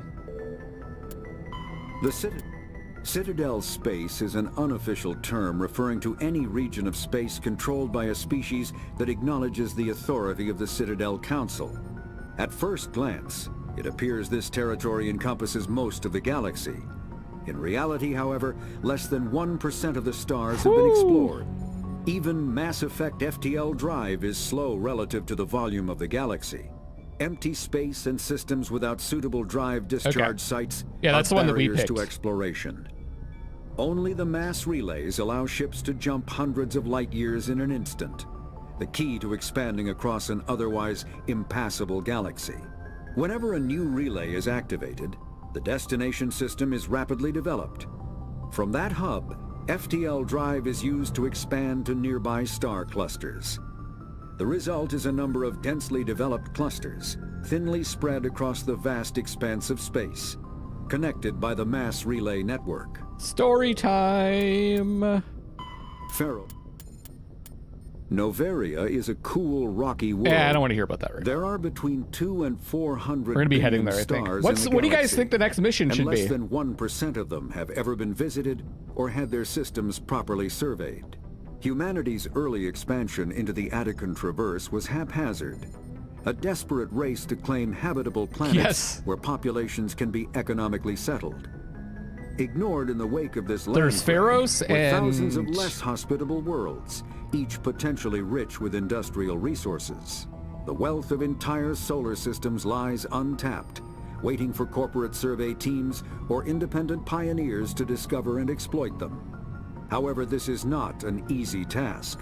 In addition to the environmental hazards, the fact that uncharted worlds are largely ignored makes them popular bases for criminals, revolutionaries, cults, and others who wish to remain unnoticed by galactic society. Technology. Biotic, an artificial intelligence. Okay, I'm not really all that interested in that.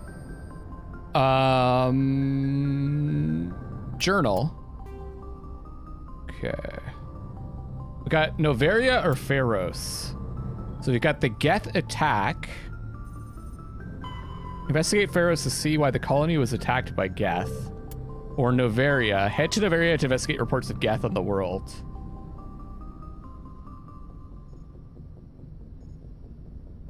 You can do hidden teams personal quests by running 5 more uncharted world in a certain system. Let's go talk to people for a bit. I prefer gold to silver, you know, for my medal. I figured you'd recommend me for one since I pulled your boots out of the fire. If we present you with a medal, you'll end up sitting on stage listening to politicians make speeches for a couple of hours. That's a good point. They'd probably make me shave, too. I spent the last 7 weeks working on this baby. No medal's worth that. So, Commander, why don't you tell me why you're really here? How's the Normandy performing? We'll just ignore that. They said she'd be? She's the best ship in the fleet.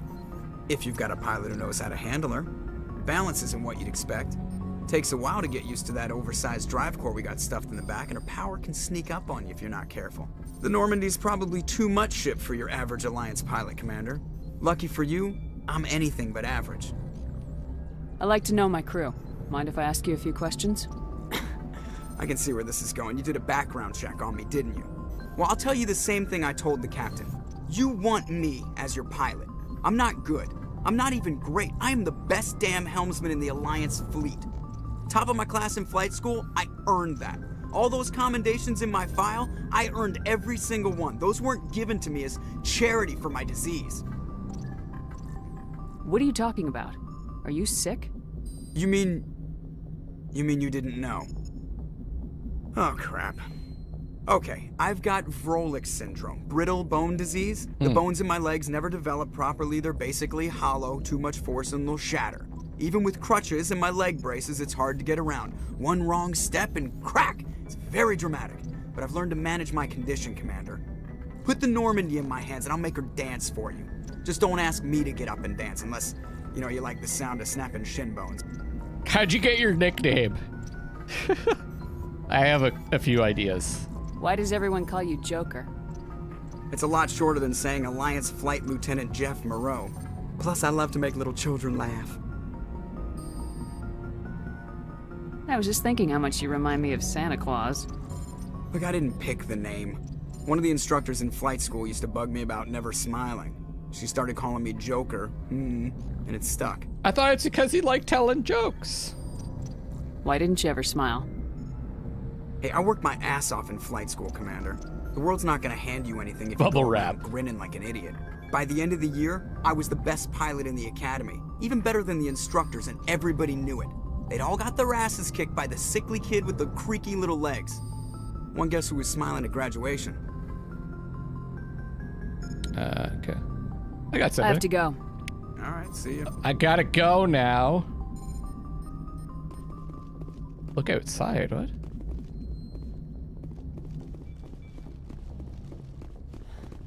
Oh, bubble wrap around his legs. Gotcha. Wait, does this guy want to talk to me? Yes, Commander? Carry on, Presley. Yes, ma'am.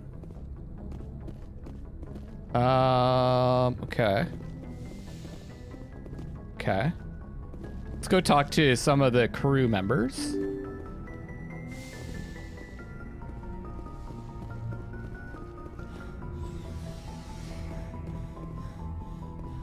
Oh, the cracking noise. Oh, gotcha. What do you think, Caden? No E3 today, but tomorrow I will be, yeah. How's it going, Buttercup? Do you have a minute? I always make time for my officers. Off the record, I think there's something wrong here. This Saren is looking for records on some kind of galactic extinction, but we can't get backup. That shows the explaining, yeah. Sorry, Commander. There's writing on the wall here, but someone isn't reading it. The Council doesn't want to believe anything's wrong. I'd call it human nature, but... I hear you. It just seems like a group that's been around as long as the Council should see this coming. I mean, it's funny, we finally get out here, and the final frontier was already settled. And the residents don't even seem impressed by the view. Or the dangers. Well, you're a romantic. Did you sign on for the dream, Malenko? Secure a man's future in space? Yeah, I read a lot of those books when I was a kid, where the hero goes to space to prove himself worthy of a woman he loves, or, you know, for justice. Now, maybe I was a romantic in the beginning, but I thought about it after brain camp. Brain camp? Sorry. Biotic acclimation and temperance training. I'm not looking for the dream. I just want to do some good. See what's out here. Sorry if I got too informal. Protocol wasn't a big focus back in Bot. Tell me about it. Biotic acclimation and temperance didn't last past the airlock. To the kids they hauled in, it was brain camp. Sorry, hauled in is unkind. We were encouraged to commit to an evaluation of our abilities so an understanding of biotics could be compiled. There are worse results of accidental exposure to element 0 in the womb. Beats the brain tumors some kids grew up with. Is there some question about how you were exposed? My mother was downwind of a transport crash. It was before there were human biotics, a little after the discovery of the Martian ruins. It only gets iffy around 63 when Kinetics was running out of first-gen subjects. Until then, they'd relied on... They really did a good job, like, fitting this all together. Suits show up at your door after school, and next thing you know, you're out on Jump Zero. Jump Zero is Gagarin Station, right? What's it like? Yeah, that's the official name. Biggest and farthest facility we had for decades. Right on the termination shock, the outer edge of the solar system.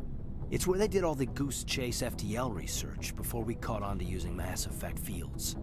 It was a sterile research platform when I was there. There were other kids in the same boat, right? At least you weren't alone out there. That's true. We did have a little circle that'd get together every night before lights out. We didn't have much to do, though. It was a research platform then, and Kinetics kept Jump Zero off the extranet to prevent leaks. Wait, what? Time to get physical, then? Oh. And you must have had plenty of time to get to know each other. Yeah, we'd sit around and bull every night after dinner, play cards or network games. There was this girl named Rana, who had a little circle grow up around her. She was from Turkey. Her family was very rich. He talks super low. Why is smart and charming? Why is this conversation level so low? But not stuck up about it. Like you, I guess. Ma'am. Whoa! It's getting a bit hot in here. I mean, it's actually getting hot in here. Temperature-wise. You know of any intentional exposures for certain? No one knows. Doesn't mean they didn't happen. As big as the exposures were, it was hard to track down accidentals. It was different then. No one knew the potential, so there wasn't a lot of regulation. Anything Kinetics did was gold. I'm not saying they intentionally detonated drives over our outposts, but in retrospect, they were damn quick on the scene. Jump Zero's a long way from home. What was it like? The grand gateway to humanity looks a lot better in the vids. Anyway, It's darker this was atmosphere supposed to be too a casual before? debrief, not a bull session about You mean in stuff the that happened non-legendary edition?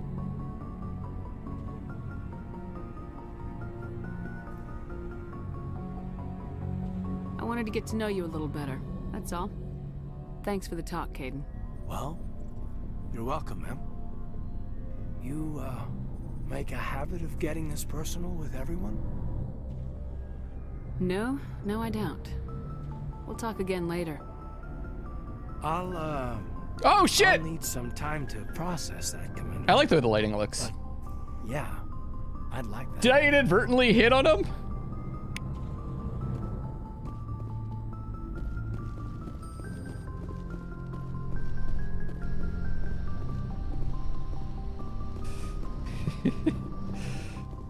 You can't escape it.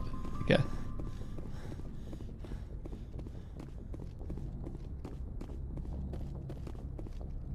Where does this go?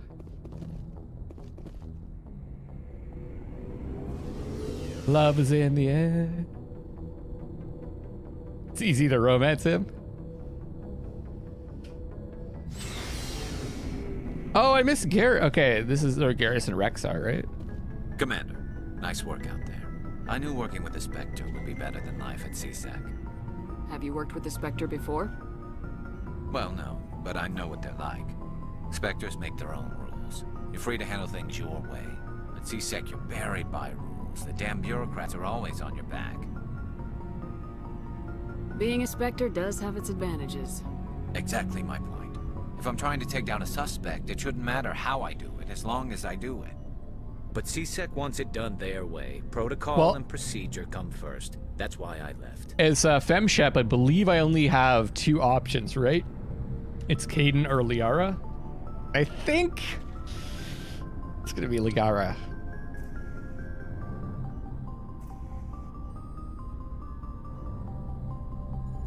So you just quit because you didn't like the way they do things? There's more to it than that. It didn't start out bad, but as I rose in ranks, I got saddled with more and more red tape. CSEC's handling of Saren was typical. I just couldn't take it anymore. Sorry about the frame drops, guys. Hopefully it's not too bad, but I'm getting like some ups and downs of the internet. I hope you made the right choice. I'd hate for you to regret it later. Well, that's sort of why I teamed up with you. It's a chance for me to get off the Citadel. Yeah, there's more in the other games. games, yeah. Outside CSEC. Either way, I plan to make the most of this. And without CSEC headquarters looking over my shoulder, well, maybe I can get the job done my way for a change. If getting the job done means endangering innocent people, then no. We get the job done right, not fast. Got it? I wasn't trying to. I understand, Commander. Mm-hmm. Garrus is Shep's best friend. Ah.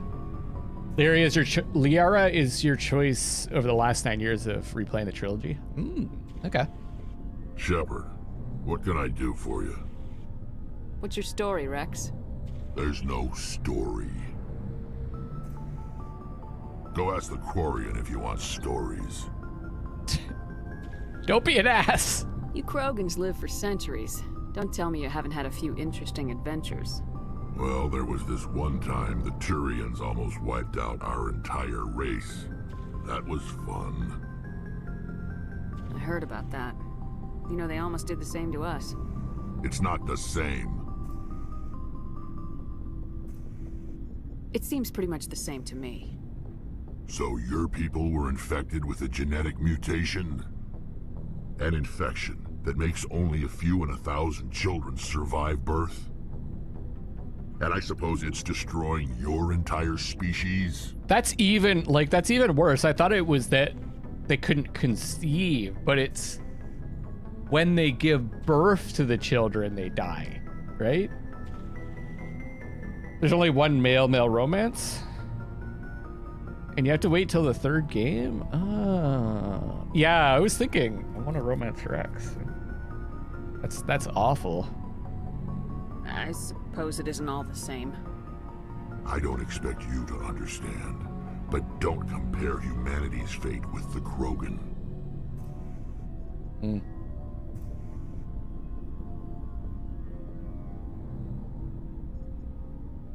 Sorry, Rex. I wasn't trying to get you upset. Your ignorance doesn't upset me, Shepard. As for the Krogan, I gave up on them long ago. The genophage infected us, but it's not what's killing us. Are your people really dying? We're sure not getting any stronger. We're too spread out. None of us are interested in staying in our own system. So long, Rex. No, why do I keep talking to you? Shepard. Wait, there's more stuff to talk about. What can you tell me about the genophage? Ask the Solarians if you want details. They made it. All I know, it makes breeding nearly impossible. Thousands die in stillbirth. And most never get that far. Jeez, man. Every Krogan is infected. Every one. And no one's rushing to find a cure. Why don't the Krogan try to find a cure? When was the last time you saw a Krogan scientist? You ask a Krogan, would he rather find a cure for the genophage or fight for credits? He'll choose fighting every time. It's just who we are, Shepard. I can't change that. Nobody can. So long, Rex. Shepard. Commander? What's your opinion of the last mission? Not sure I buy Dr. Tassoni's story about her and her mom not talking. They're family, right? I think she's being straight with us. Or at least I don't think she lies very often. Yeah, she's probably really bad. She does seem really bad, Too actually. bad those ruins got destroyed. I mean, they lasted thousands of years. That's impressive. I got the impression she was like brutally honest. Do you have a few minutes to talk? One-on-one? Sure. I was hoping to get a minute of your time off the record. Is this duty-related, Chief? No, ma'am. Well, maybe. Hey, Mox. I know things are different aboard the Normandy, but I'm concerned about the aliens, Vicarian and Rex. With all due respect, Commander, should they have full access to the ship? Ashley is an alienist, right? They may not serve the Alliance, Chief, but they're allies. At least as far as Saren goes. This is the most advanced ship in the Alliance Navy. I don't think we should give them free rein to poke around the vital systems. Engines, sensors, weapons... Thank you, Psycho Panda. You don't trust the Alliance's allies? I'm not sure I'd call the Council races allies. We, humanity, have to learn to rely on ourselves. Standing up for ourselves doesn't mean standing alone. I don't think we should turn down allies. I just think we shouldn't bet everything on them staying allies. As noble as the Council members seem now, if their backs are against the wall, they'll abandon us. You got a pessimistic view of the universe, Williams. A pessimist is what an optimist calls a realist. Look, if you're fighting a bear and the only way for you to survive is to sick your dog on it and run, you'll do it. As much as you love your dog, it isn't human. It's not racism, not really. Members of their species will always be more important to them than humans are. I'm glad that they have a character like this, though, you know, because there's a lot of people like this, you know? And it's interesting that they would take... It's kind of risky to like have a character like this in a game like this, yeah.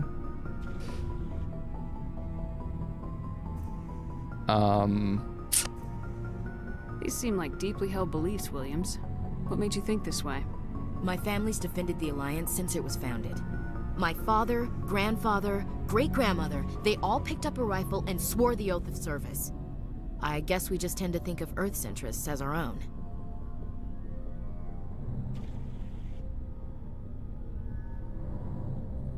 It doesn't sound like you've worked with aliens before. No, ma'am. Mainly I've been groundside, part of the surface garrison forces. I did get a rotation on a space station for training. Every Marine a rifleman, every rifleman ZG certified. That's odd. Your record is spotless and your technical scores are exemplary. You should be serving with the fleet. Anyway, that's why I haven't served with many aliens, Commander.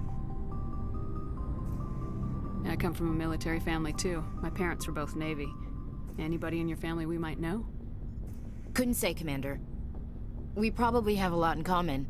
You join up to carry on the tradition? Don't tell me, but I'm curious to see how her character progresses in the games. I don't remember if she's in the... I don't remember what happens with her, so don't like spoil anything.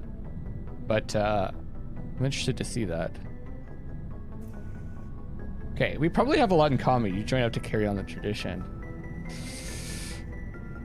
Mainly I wanted to serve. Protect the Alliance, save lives, you know? Glad to hear it. I'd hate to think you were out here for a free college education.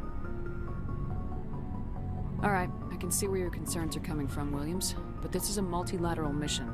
You're gonna have to work with aliens, like it or not. It won't be a problem, Commander. You say jump, I say how high. You tell me to kiss a Turian, I'll ask which cheek. I don't think kissing Turians will be necessary. You never know, Commander.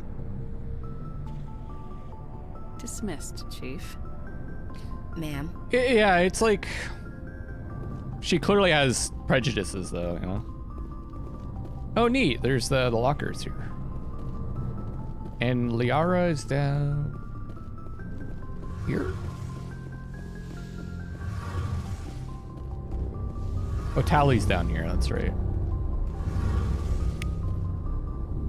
Hey, Commander, you know that Quarian, Tally? She's been spending all her time down here asking me about our engines. I'll tell her to leave you alone. What? No, she's amazing. I wish my guys were half as smart as she is. Give her a month on board and she'll know more about our engines than I do. She's got a real knack for technology, that one. I can see why you wanted her to come along. I figured she'd be a real asset to the team. Hey, Alpha, what's up? Commander, but I'm guessing that's not why you came down here. Fill me in on the IES stealth system. How does it work exactly? I'm loving this game. It's just, it's very interesting, but it's pretty chill too to play. Unless you find a way to capture those emissions. So our stealth systems trap the energy we give off in storage sinks built into the ship itself. No emissions to give away our location. Eventually the sinks have to be vented. More than a few hours silent running and they overheat. Cook us inside our own hull. There's no way for anyone to detect us? A visual scan can still pick us up. Anyone looking out a window can see us plain as day. But you have to be pretty close to get an actual visual out in space. Most vessels rely on scanners. As long as the stealth systems are engaged, they can't see us. Not unless we accelerate to FTL speeds. Why doesn't it work with faster-than-light travel? Cranking up the FTL blue shifts our emissions, pushes them into frequencies too high to capture in the sinks. As soon as we make the jump, it's like setting off a flare. Sensors can pick up our location whenever we enter or exit FTL flight, but for short-range missions, our stealth systems are amazing, and we've got the only one. Neat. I want to know more about the Normandy. She's the best ship I've ever served on, probably the fastest vessel ever designed, and she's the only one using the new Tantalus drive core. What's so special about the Tantalus drive core? Proportionally, it's about twice the size of any other vessel. Not only are we faster, but we can run at FTL speeds longer before we have to discharge the core. Oh yeah, though I mean those people exist and far worse, because her opinions, like she even says like she hasn't been exposed to a lot of aliens, right? So like that's why I'm curious to see where they take that character. And then she also says, you know, I can put my differences aside and work with them. She just doesn't trust them because she hasn't been exposed to them. So, and there's far worse people than that in this world, sadly. Okay. Where else have you served, Adams? You name a class of Alliance ship, I've probably served on it. Everything from dreadnoughts and carriers right down to yeah, she's ignorant. My last assignment was on the Tokyo, only a cruiser, but she was a good ship. Couldn't hold a candle to the Normandy, though. Alright. Carry on, Adams. Aye, aye, Commander. I like Tally a lot. Your ship's amazing, Shepard.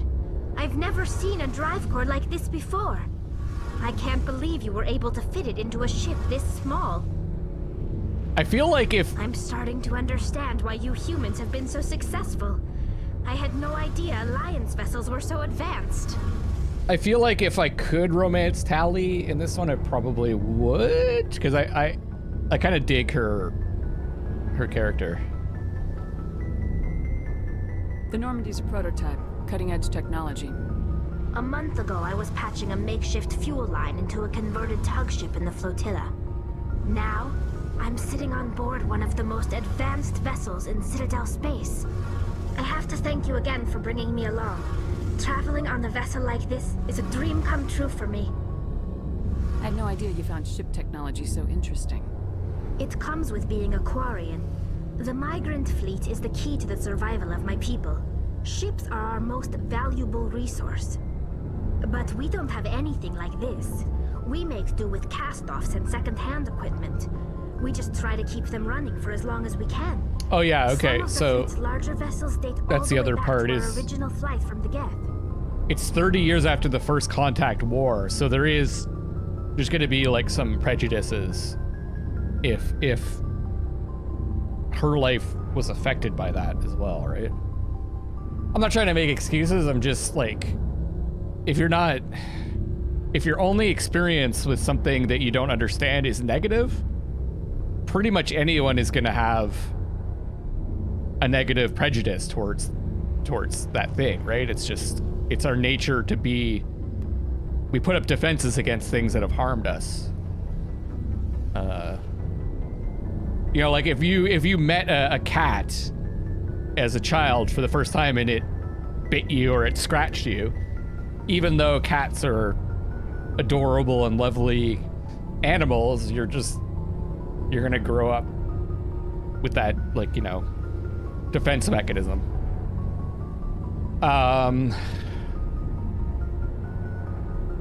Until you're exposed to them in a better setting. Okay, some of the fleet's larger vessels date all the way back to original flight from the Geth. I can't believe your fleet's still using ships that are 3 centuries old. They're constantly being repaired, modified, and refitted. They aren't pretty, but they work. Mostly. We've tried to make ourselves as independent as possible on the flotilla. Grow our own food, mine, and process our own fuel. But some things we just can't make on our own. A patch to maintain the hull integrity requires raw materials we just don't have. That's why our pilgrimages are so important.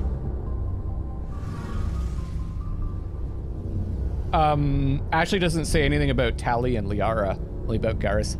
I think that's probably a gameplay thing, though, right? Because isn't it possible for you not? Oh, I guess you have to have Tally on the crew, right? Because you need her to continue.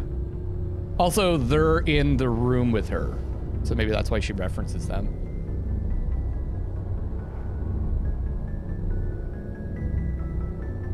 Yeah, it is. It's really interesting writing, and I think that's one of the things that sci-fi is good at, because you're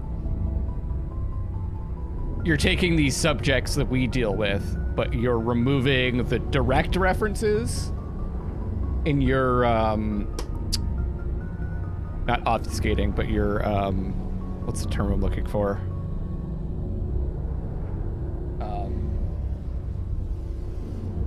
You're talking about the like issues that we deal with on a regular basis, but in a setting that's a bit different. That's what good sci-fi is all about, I think. If you want to make a sci-fi story that has some meaning and some stuff to talk about, to think about. Tell me about your people. Our lives aren't easy. Resources are scarce, and we are constantly on the move. Everything we do must in some way contribute You're to the abstracting it. continuation of the Sorry, migrant abstracting. fleet. That's the word I was looking There for. are 17 million Quarians in the flotilla, and each of us relies on the others for survival. The bonds among my people are strong. Unfortunately, We have had to surrender many of the freedoms and civil liberties other species take for granted. What kind of freedoms? Well, it's illegal for parents to have more than one child. If our population grows too much, it would strain our resources to their breaking point. Of course, we also can't allow our numbers to become too few. If our population is in decline, the rule against single births is temporarily repealed. In extreme cases of population decline, incentives are even offered to encourage multiple births, though the Conclave hasn't had to take such measures in nearly a century. That's your government. The Conclave is our civilian branch of government. Each ship can elect a representative to serve on the Conclave and make decisions that affect the fleet as a whole. On matters that affect an individual ship, however, the captain has the final say. It's a tradition that dates back to the early days, when the fleet was governed by martial law. Fortunately, most captains nowadays are smart enough to have an elected council from their crew to give them advice and guidance. So the ultimate power rests with elected officials? In practice, the Conclave and the respective council for each ship tend to set the rules that govern our daily lives. But in theory, we are still under military jurisdiction. The 5 top-ranking military officials in the fleet serve on the Admiralty Board. These 5 have the power to overrule any decision by the Conclave in case of emergency. To do so requires unanimous agreement among the Admiralty, and they can only save the discussion for later stuff when it happens. The entire board must resign their posts. That's cool. I'm glad we could have a chat about that and not get too hot-headed. Good job, everybody. I appreciate it. Okay. I want to know more about the Geth. I doubt I can tell you anything you don't already know.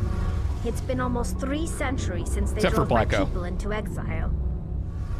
All I know is the story of their origins, what they were when we created them, and how they turned on us. Yeah, I want to hear this. Interesting. The Geth were originally created to serve as it's not my fault, it's like 30 degrees. Labor force. Initially, their intelligence was as limited as any VI. Over time, we made small modifications to their programming to allow them to perform more varied and complex tasks, bringing them closer and closer to true AI status. How come the Council didn't step in and stop you? This wasn't true AI research. We may have been skirting the bounds of the law, but we never did anything that was actually illegal. The changes were so insignificant, so gradual, that we were able to control them. Or so we thought. But one thing we underestimated was the power of the neural network. Yeah, I imagine Mox. Simultaneously created an inherently Mox is saying I've had this discussion a dozen times for the last 14 years. There has been hot-headedness before.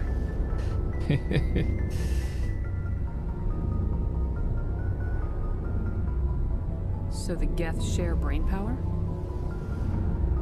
Many of the Geth's logic systems were designed to work in concert with other nearby Geth. Basically, the more of them you have in the group, the smarter they are. So there's some sort of group consciousness? No, nothing that's like good, Blecko. They cannot I'm glad you got to share visit. sensory data or information. Their Must be programming tough for cannot them. handle that much simultaneous input. Each Geth maintains an individual awareness and identity. The neural network only operates on a process-based level. It's basically the synthetic equivalent of a subconscious. But when they're in close proximity, they can coordinate low-level functional processes, freeing up more capacity for original or independent thought. What made them rebel? As we built more and more Geth, their effective intelligence became more sophisticated, more abstract. One day, a Geth began to ask its Quarian overseer questions about the nature of its existence. Am I alive? Why am I here? What is my purpose? As you can imagine, this caused a near panic among my people. What did you do? It was inevitable the newly sentient Geth would rebel against their situation. We knew they would rise up against us, so we acted first. A general order went out across all Quarian-controlled systems to permanently deactivate all Geth. The Geth responded to this order violently. Hey, you can't blame them for fighting for their survival. We had no other choice. The Geth were already on the verge of revolution. Yeah. By acting quickly, we had a chance to end the war before it began. The hope was that most of the Geth would still be little more than machines, incapable of organized resistance. But they had progressed much further than anyone anticipated. The war was long and bloody. Millions upon millions of Quarians died at their hands. In the end, we were forced to flee our own homeworld. We feared the Geth would pursue us, but they never came beyond the Veil. Now we drift through space, exiled, searching for a way to reclaim what was once ours. The writing is really good. I'm actually really surprised, because like this was still a time where video game writing for the most part was kind of like, it was still, a lot of games were still like kind of like very simplistic in terms of the writing. And this is just like pure exposition, but it doesn't really feel like it. It really does feel like we're having a conversation with them. And yeah, also, this is a really interesting topic that I feel like we're going to be dealing with sooner than later, is this, you know, computer sentience almost, you know?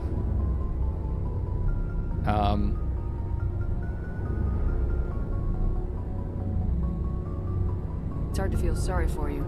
Your ancestors tried to wipe out another species. We made a mistake when we created the Geth in the first place, but we did not make a mistake when we went to war against them. If we had not acted, they would have wiped us out. They're a synthetic life form. They have no use for organics. None. Why do you think they cut themselves off from the rest of the galaxy? Why do you think they've killed every organic being who's ever tried to contact them? Well, yeah. Here's the thing about, I think I've mentioned this before, it's like, a developer is only going to be as good as the people that are there, and I'm sure most of the people, I don't know about the writers, but there's probably a lot of the developers of this game that have moved on, right? So it's a different development team now. It's not BioWare anymore, right? It's also really hard, like, to make a game of this quality. It wears you out, you know? Like, it's like, back then there was even more crunch, and no one really talked about it either. So I imagine the developers on this game are probably working, like, you know, tons, and it burns people out. Why do you think they couldn't solve? I think they killed every organic. I didn't mean to offend you. I'm sorry. I didn't mean to get so worked up. Most Quarians tend to have pretty strong opinions about the Geth. Pilgrimage. I want to hear about this. I want to know more about the pilgrimage. When my people reach maturity, we leave our birth ships and seek acceptance with a new crew. It's necessary to maintain genetic diversity among the fleet. But no ship wants to accept someone who will be a burden on them. So, to prove our worth, we embark on a pilgrimage. We set out alone, leaving the flotilla and our families behind us. We only return once we have found something of value we can bring back to the fleet.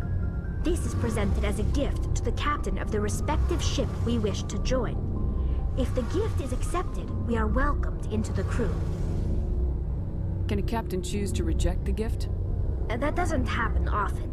Most captains are eager to increase the size of their crew. It increases their own standing in our society. Even when a gift is not particularly valuable, the captain usually accepts it out of a sense of tradition. However, there is a stigma to presenting a substandard gift. It's not the best way to make a good impression on a new community. Most pilgrims don't return until they find something worthwhile. I can't believe they just send you off alone. It's not like they just cast us out. Before we leave, we are given lessons in how to survive outside the flotilla, and given gifts to help us on our journey. We also receive implants to fight off sickness and disease. Generations of living in an isolated and highly controlled environment have left our immune systems weaker than most. By the time we leave the fleet, we are well equipped for the pilgrimage. This is a rite of passage for all Quarians. If it were dangerous, our numbers would suffer. Virtually every pilgrimage ends with a triumphant return and the ritual presentation of the gift to one of the fleet's captains. I want to talk about something else. Like what? I think that's it, huh? I should go. Very cool. See you later. So now we get some motivation for the characters, and we get some, we also have some, like, questionable beliefs, you know?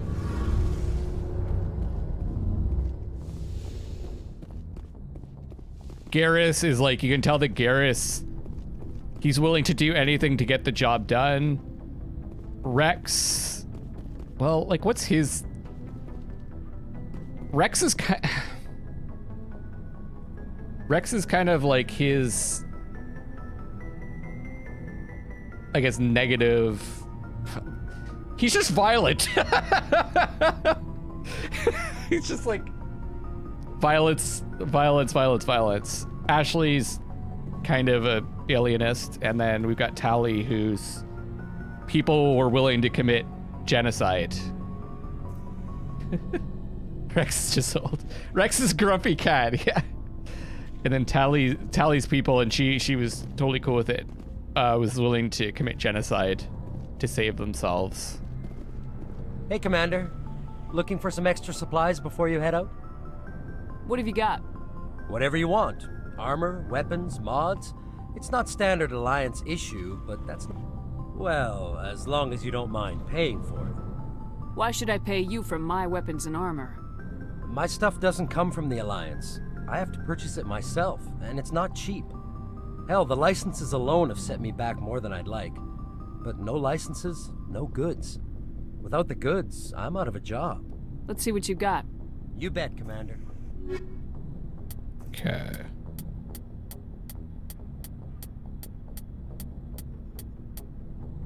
Metagel upgrade 1. Yes. Wait, is it just weapons?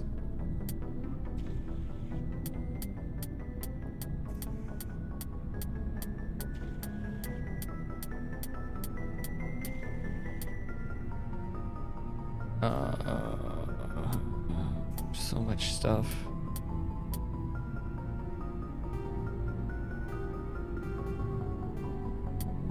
Holy shit, I have 23,000 now? I assume it doesn't allow me to sell stuff I have equipped, right?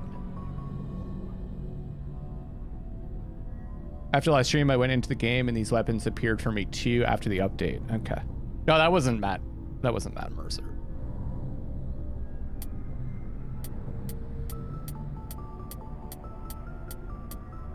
Maybe I should just sell all the level 2. Okay, so I'll sell all the level 2 stuff.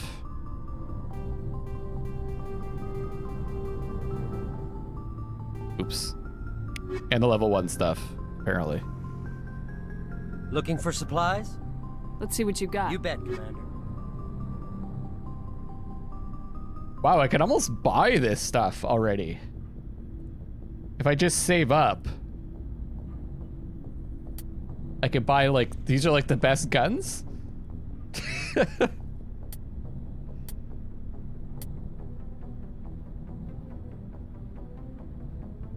Interesting. I can't say I'm struggling very much. I'll probably just keep going with the equipment that I'm finding. I didn't just talk to Liara.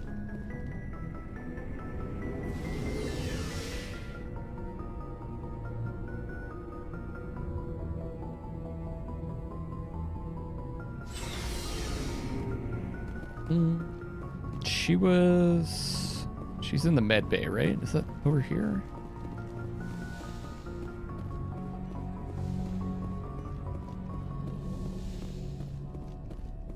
Here she is.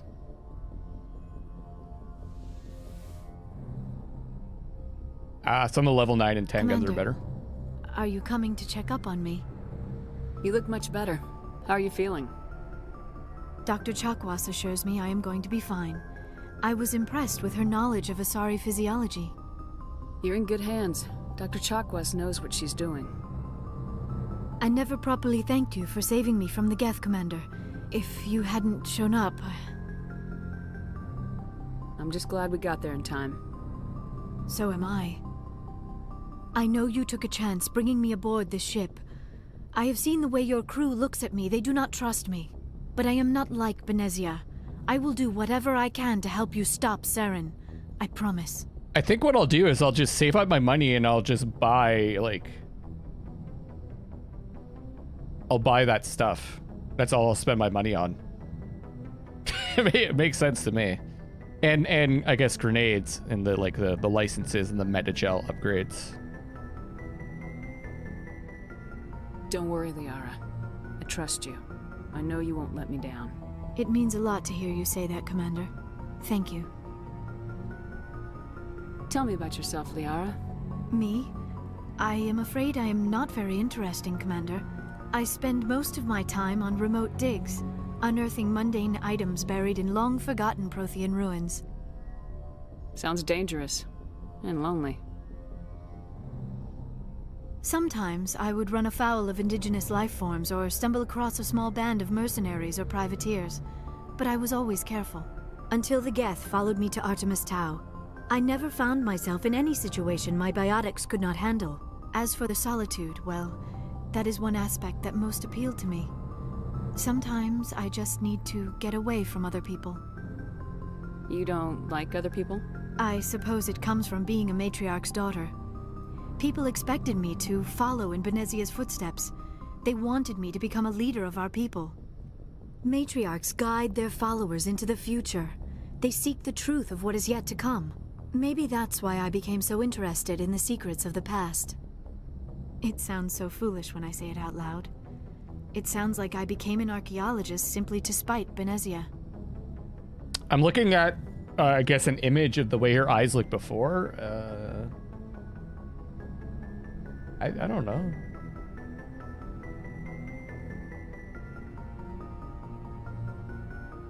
Doesn't seem like that big of a difference.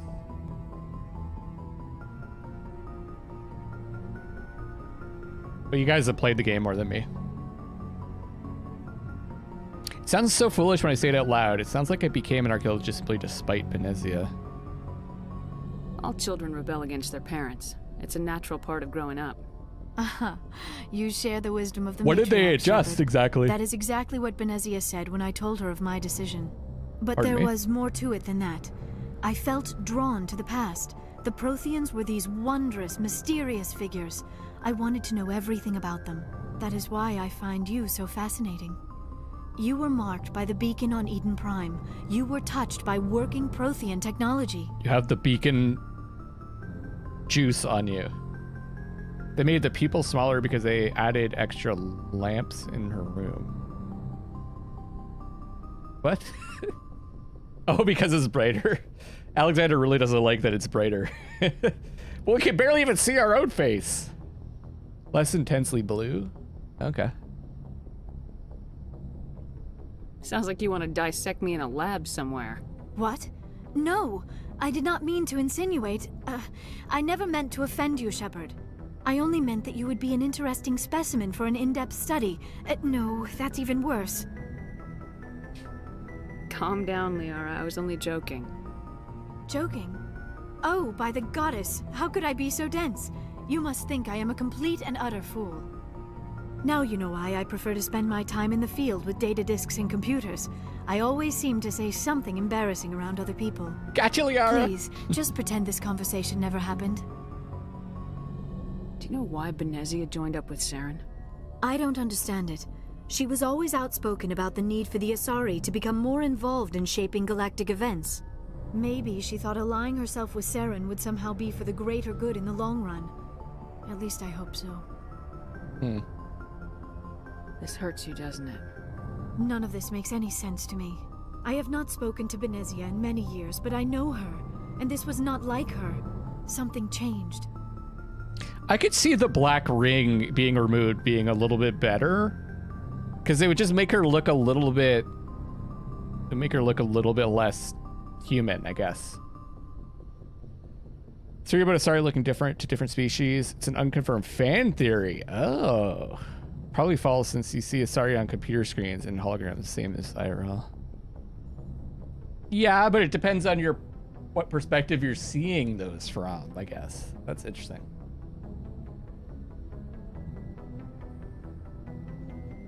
You must think I'm a complete utter fool. Beep, beep, boop. I'd like to know more about the Asari. We were the first species to discover the Citadel. We were instrumental in forming the Council, and we always strive to be the voice of peaceful cooperation in galactic disputes. My people believe we are all part of a single galactic community. Each species contributes something to the greater whole. Although we seek to understand other species, it seems few of them seek to understand us. The galaxy is filled with rumors and misinformation about my people. Let's discuss it when we get to that part, because you're saying it's in Mass Effect 2. Like what? Most of the inaccuracies are centered around our mating rituals. My species is monogendered. Male and female have no real meaning for us. We still require a partner to reproduce. This second parent, however, may be of any species and any gender.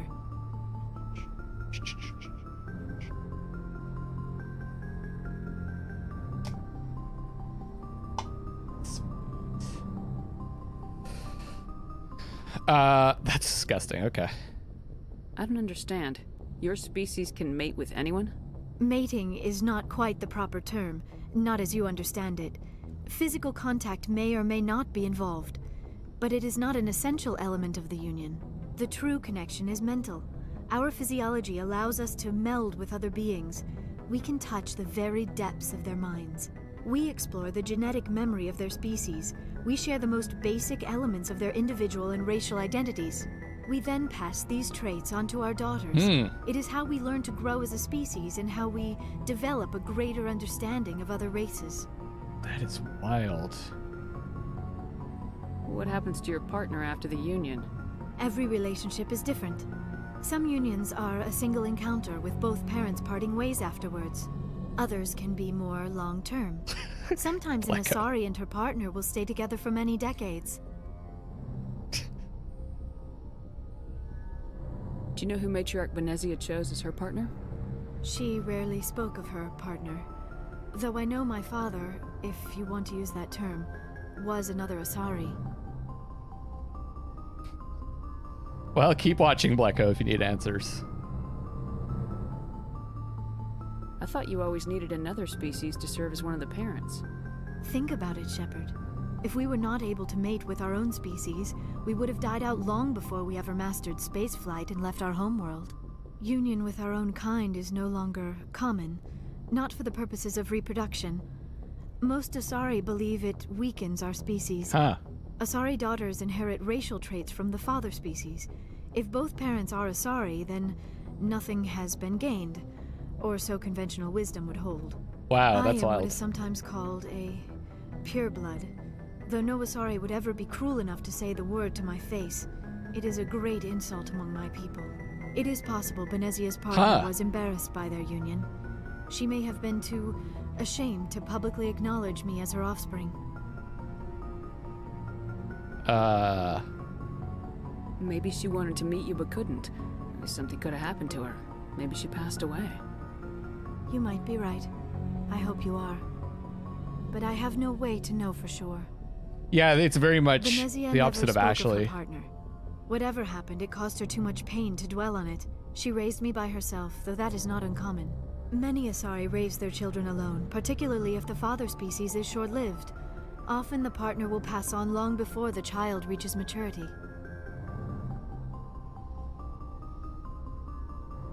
You Asari live for 1,000 years. What happens when your partner dies? Few sapient species live as long as my kind. We have learned to take a philosophical approach to our unions. We do not focus on the inevitable loss of our partners. Instead, we enjoy the time we spend with them. And even after they're gone, a part of them lives on in us. The union is a connection that transcends both time and space. Who is your father? We already asked that, right? Do you know who Matriarch Benezia chose? She rarely spoke of her partner. Though I know my father, if you Benezia never told you her partner's name? Union with our own kind is no longer common, not for the purposes of reproduction.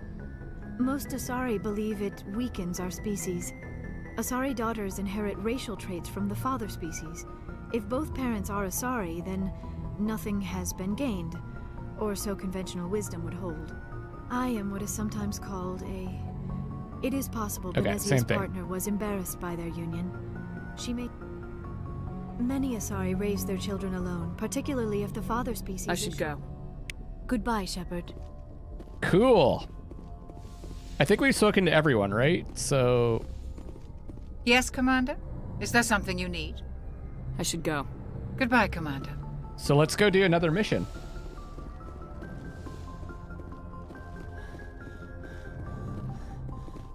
It's to go down.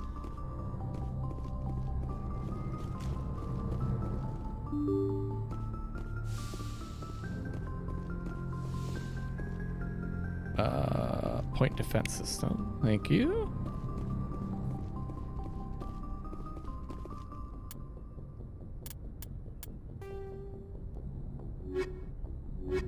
Pharos or Novaria, guys? What do you think?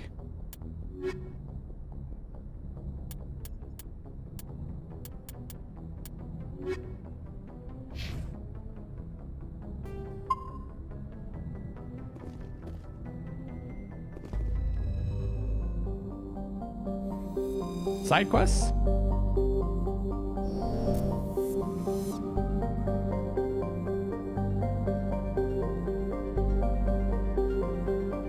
Oh, they're gonna be challenging without side quests? Okay. So let's maybe do some side quests. Which one's interesting? Minerals, I guess we do this as we go. To maintain its fleets and continue to expand, the Alliance must find new resources wherever it can. Recently surveyed an important deposit and claimed it for the Alliance. It's been more like them in the Traverse. Okay. Signs of battle. League medallions. Survey team. Travel to the Antea system in the Hades Gamma cluster to look for the missing survey team. Let's do that.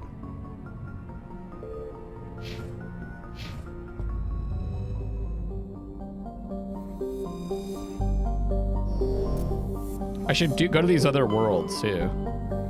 To scan them.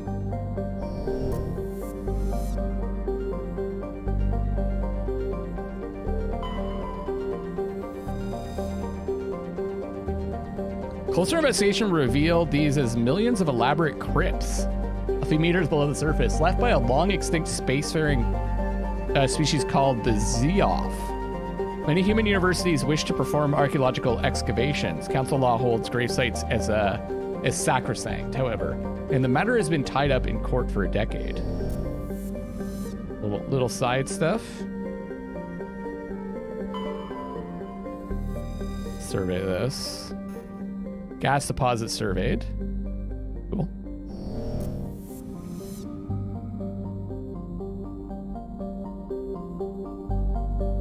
Okay. What was the system again, guys?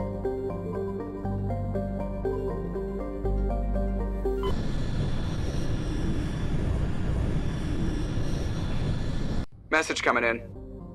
Patching it through. Ooh. Commander Shepard, my name is Nasana Dantius. I have a job for you. I can't say any more in an unsecured communication. If you're interested in hearing my offer, meet me on the Citadel so we can talk in person. I'll be waiting in the Diplomat's Lounge on the Presidium. Neat.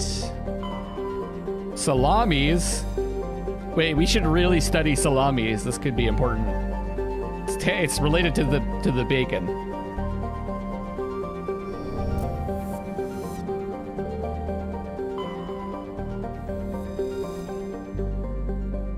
High Human and Stormrat. A pilot program is studying the possibility of colonies below the ocean surface, safe from the worst effect of the weather. Oh, like the Hanar homeworld, 90% oceanic cover. Gas deposit, cool.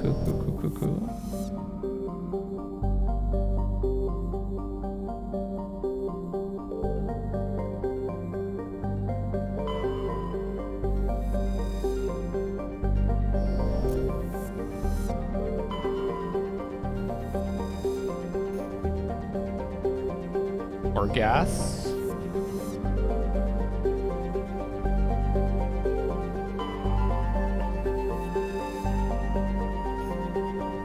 Turian insignia recovered. Scans of the planet Pharos revealed an abandoned base on its moon. The recon team found nothing of interest. Much of the debris was marked with the Magna Colony insignia. Okay.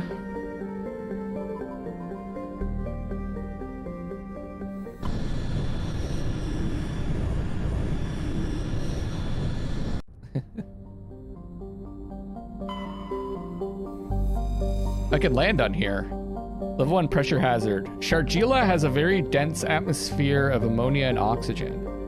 Extensive silicon-based oxygen-breathing ecology.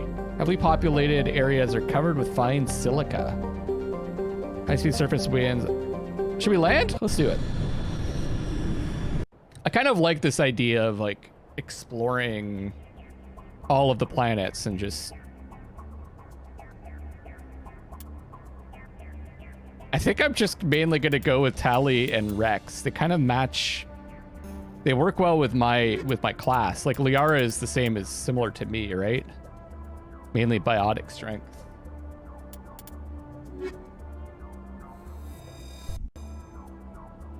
But maybe you guys let me know if I should bring a particular character for a particular mission or planet. Because I know like when we encounter Counselor Troy, we want to bring Liara, right?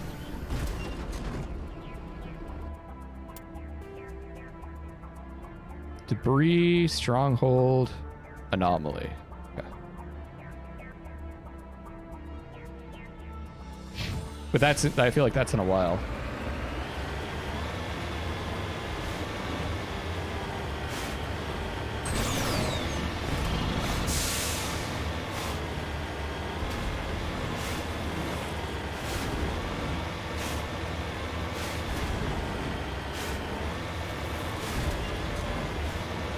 Is what working?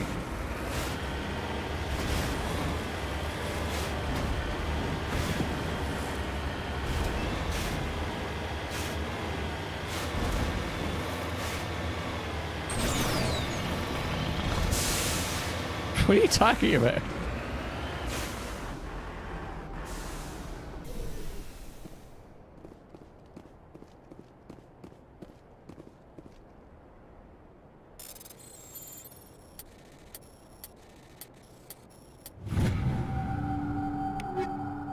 Nice. Character combos have different banter. Okay.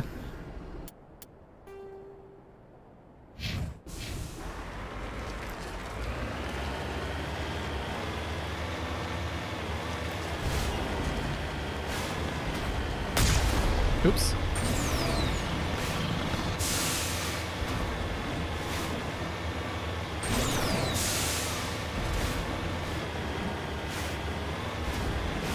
I don't know. This is pretty good to drive.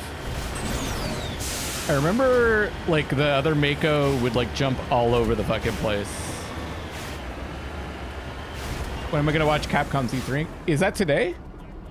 Or Verisol? Or did it already happen? Was it good? I'll probably watch the shows tonight that I missed yesterday.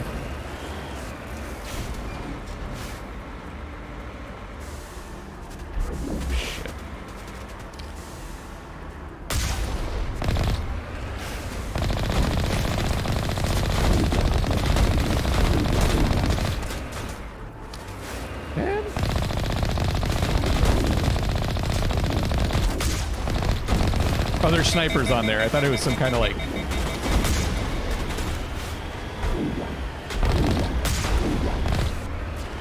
Fuck.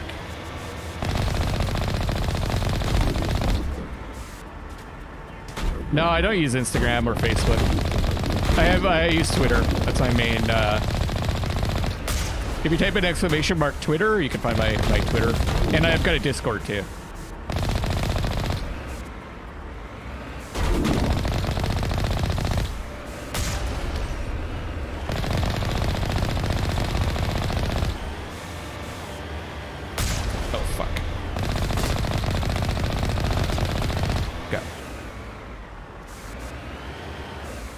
I think it'll work, right? Oh, you followed me on Twitter already. Okay. Let me just see if this works with the bot.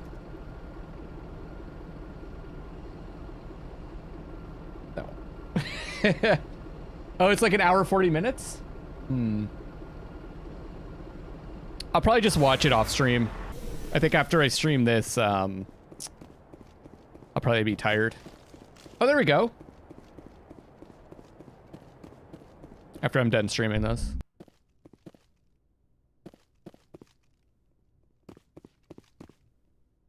Oh, fuck.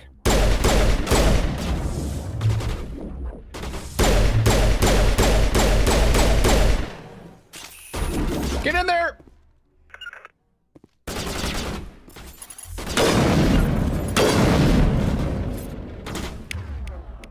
Oh, fuck.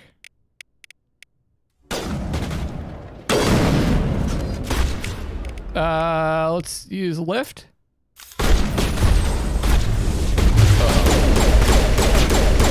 Uh-oh. This is not good. Let's use, shotgun. Use the shotgun. Use the shotgun.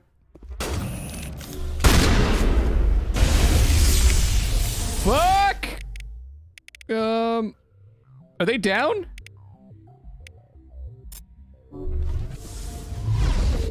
No, we're good.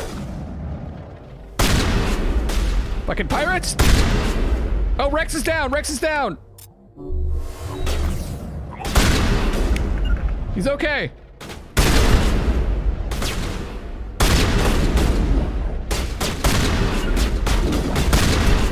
Oh, God.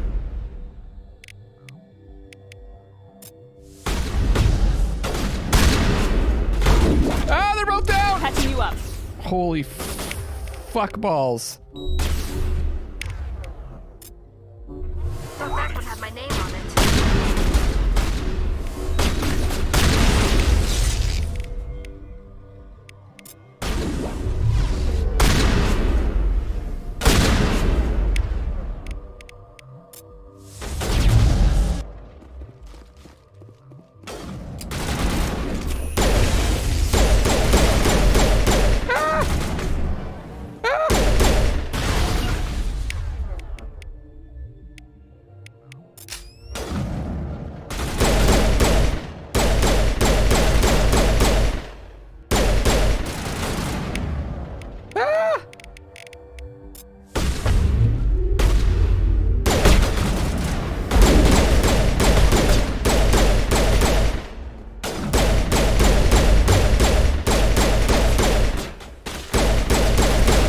Remember this mission vaguely, or maybe there's a bunch of pirate missions.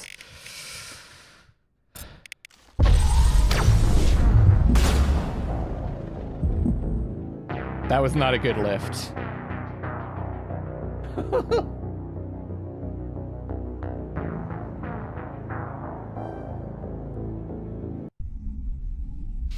All right, I know what to do now. Oh no, I have to go do this again? Wait, load? I should be saving it before I go in. Okay. I just assumed it would autosave.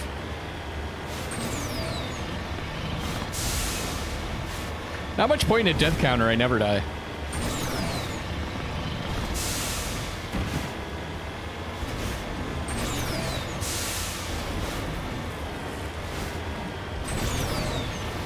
I put Rex out in the open. That was my first mistake.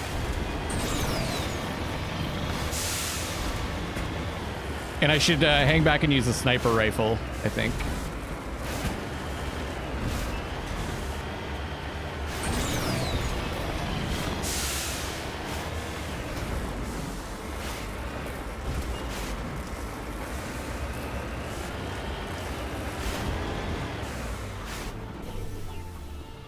Watching 5 different Mass Cyclists Twitter now, and you're by far the best at using your abilities. Oh, thanks!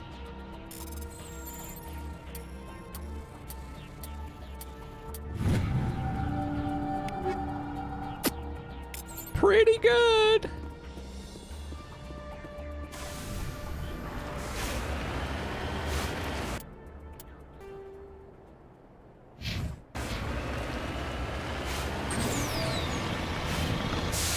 Still doesn't help much.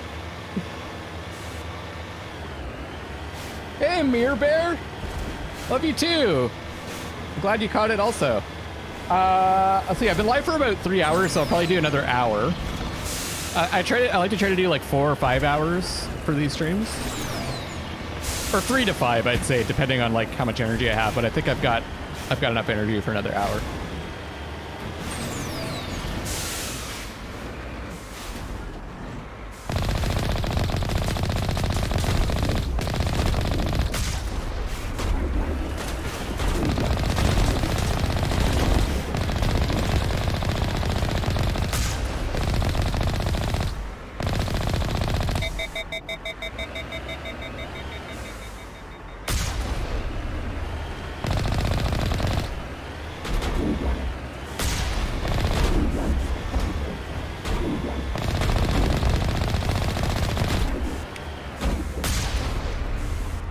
Double kill.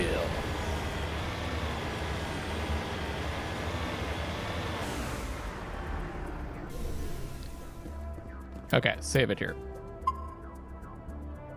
Vanguard is best when bear and shotgun are maxed out. Good idea. What do I have equipped for my... Oh, also I can level up. I forgot about that. Okay, let's get... Master Warp. Advanced Throw. And I got 2 more points. Assault training? Unlock tactical armor. I should probably start getting to shotguns. Fitness. Let's just get fitness up all the way. And then maxing out electronics.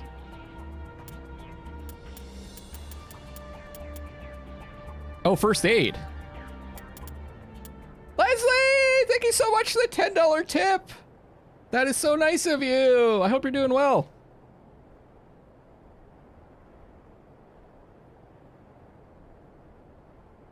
Just finished Mass Effect Legendary Edition 1 on Insanity with pure biotic using mainly sniper and assault rifles. Oh, how come it's not showing up? There it is. Woo! Thank you so much for the support. Okay.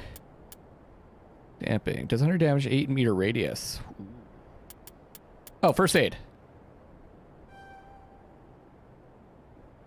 Yeah. That'll help us out.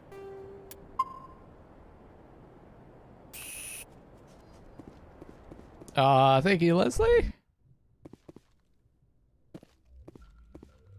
Maybe I should just save it in here. I imagine that the original game, there was a lot of time spent in saving and loading, and playing on these new systems probably makes the game a lot more fun because you're not just waiting around a lot.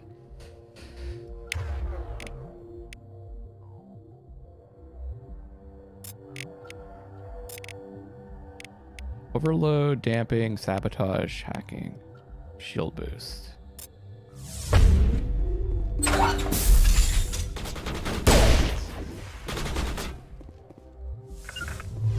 Put Rex there.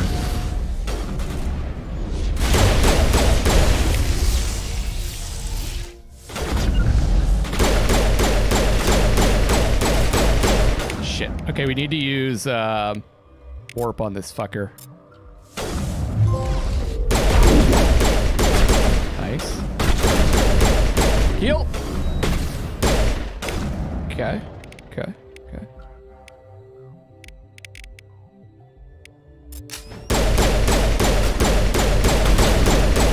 Shoot another one down.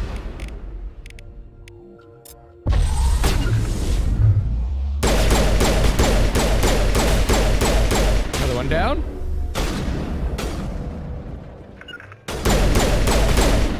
Let's use our shotgun.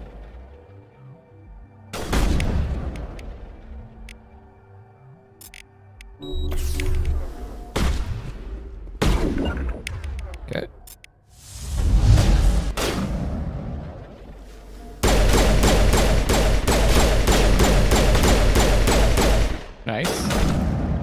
Okay, how many are left? Heal. Fuck. Let's go. Lift.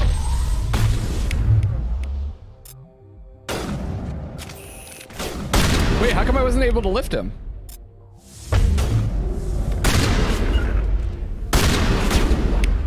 Honestly, I think I'm doing more damage with pistols.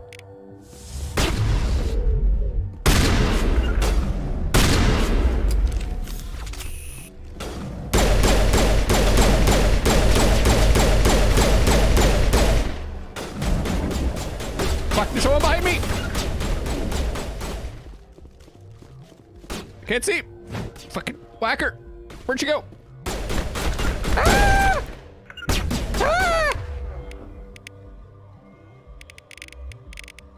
Ah! I got one down, I got one down! Ah! Ah! Ah! Ah! Heal! Whacker!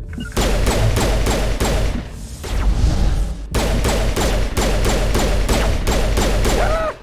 Ah! How many are there?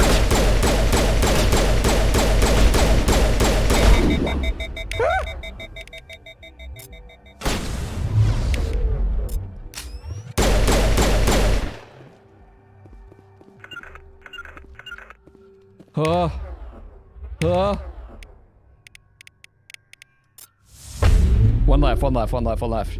Heal.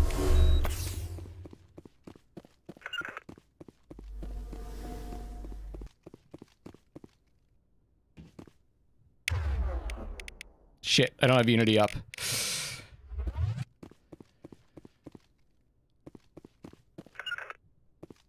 Go Rex. Wait, where the fuck are they? Is Rex is using a fucking... Why are you using a sniper rifle?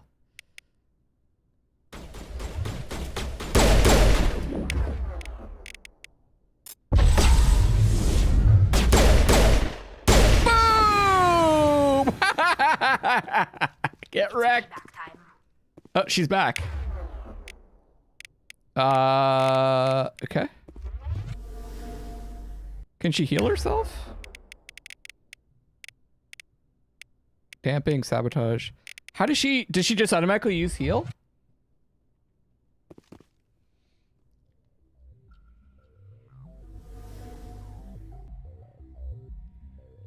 2 GB RAM PC, yeah.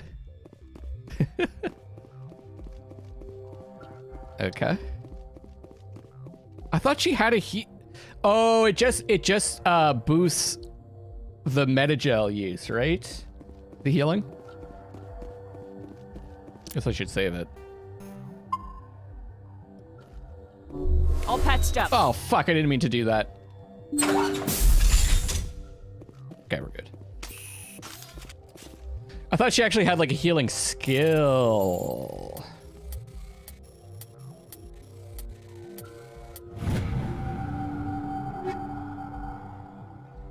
Also, I'm not using my grenades. That's something I can do.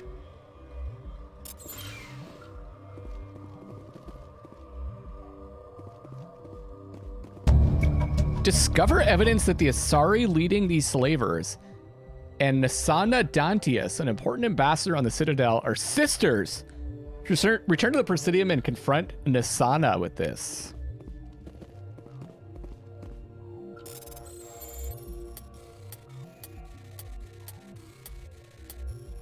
Oh, I did the wrong one.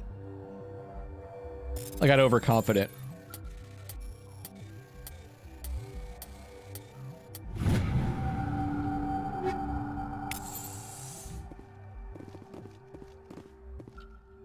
Okay, let's check our equipment out. Take all.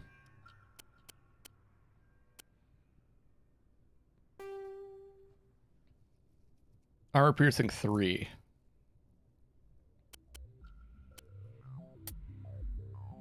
Ooh, I like chemical rounds.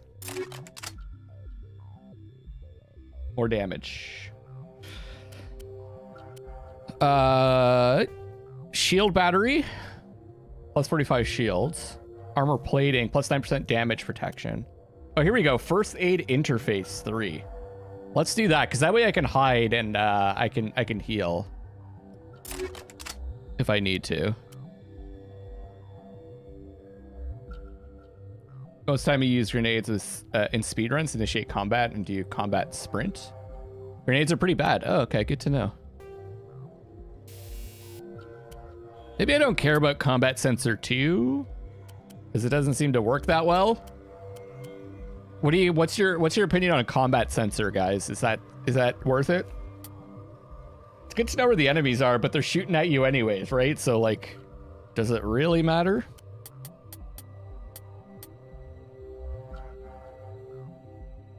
Oh, it's good for companions. Yeah, okay.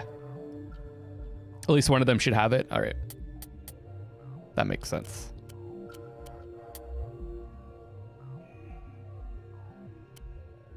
Let's do heatsink.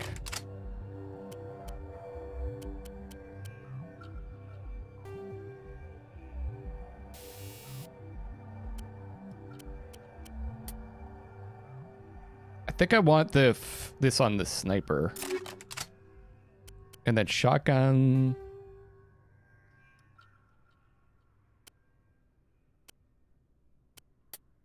Damage versus organics.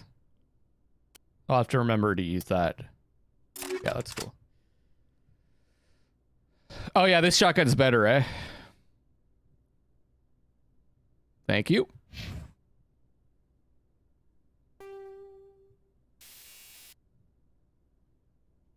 Okay. Then your other weapon's going to be assault rifle, I think.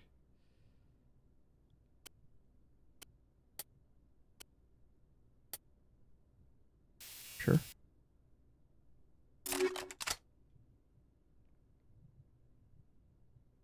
Weapon stability and pistols could have been cut out from the... Really? I'm liking the pistol. Interesting.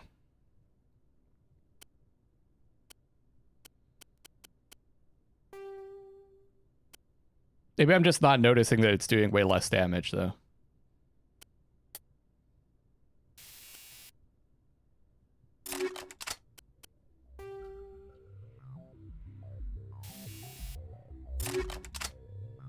Okay.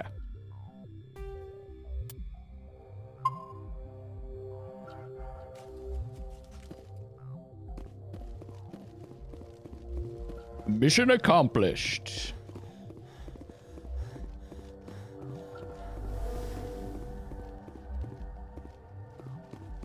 Just gotta check over here. Yeah, it looks like there's something else.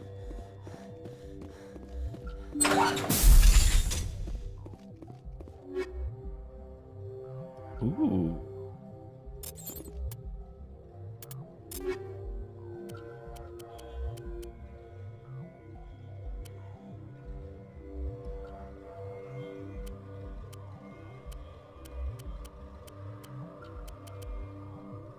Avenger 3. Yes.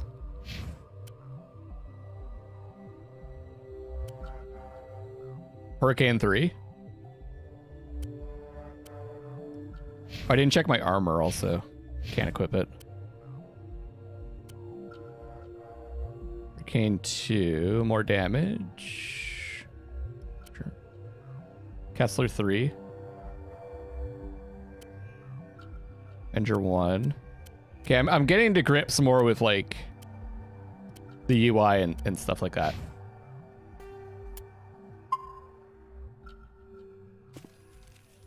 Where am I now? I'm on... the name was there. I've already forgotten.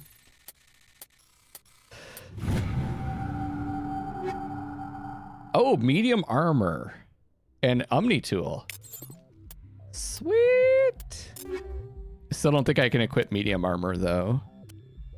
Omni tool goes to Tally, right? Big upgrade.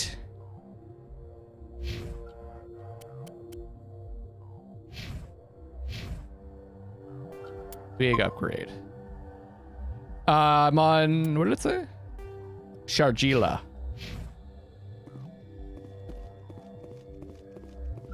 Yeah, I remember when I played this before, I found the biotic skills to be just better than the weapons. But when they're on cooldown, you're still using weapons, so...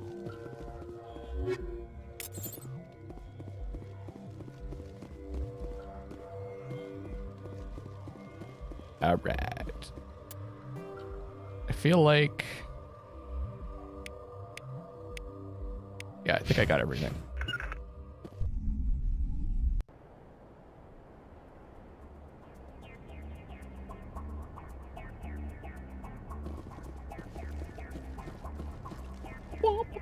It's like space porn music.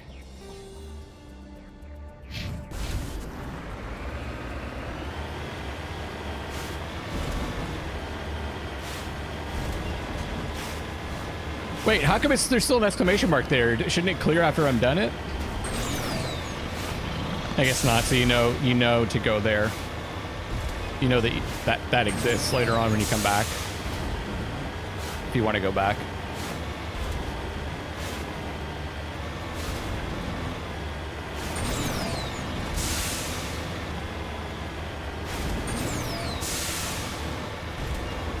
Oh!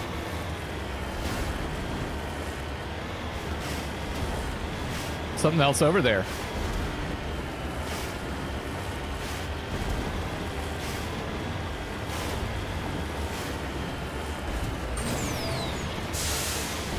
How would I know what porn music sounds like? I don't know. That's all I listen to. Rare elements surveyed. We got some thorium.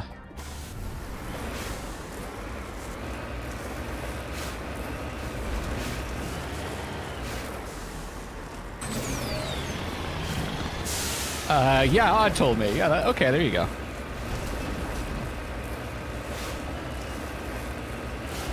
Sure.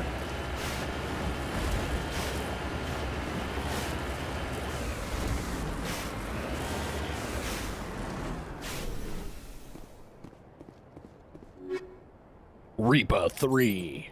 Woo! That sounds good. That is... Yeah.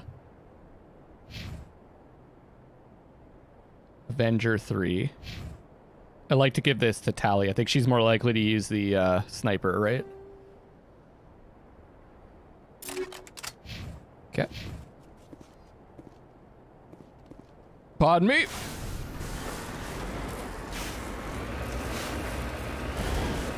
Quite the outpost.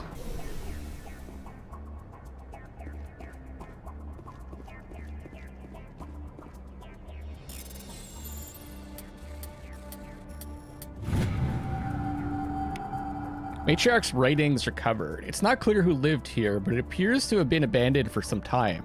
The container in the tent held, among other things, one of Matriarch Dalinaga's writings. Okay. 1 of 10. These writings belong to Matriarch Dalinaga. It looks like there are many other writings to be found scattered. Can I read the writings? 1 of 3. Okay. Killed an Asari mercenary named Dahlia Dantius. According to a data pad found on Dahlia's body, her sister Nasana is a diplomat on the Citadel. Dahlia was evidently blackmailing Nasana by threatening to reveal her own existence and ruin Nasana's career. Nasana will want to hear the news that her sister's dead.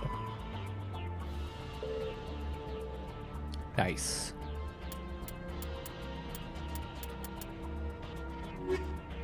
Maybe it's under Codex?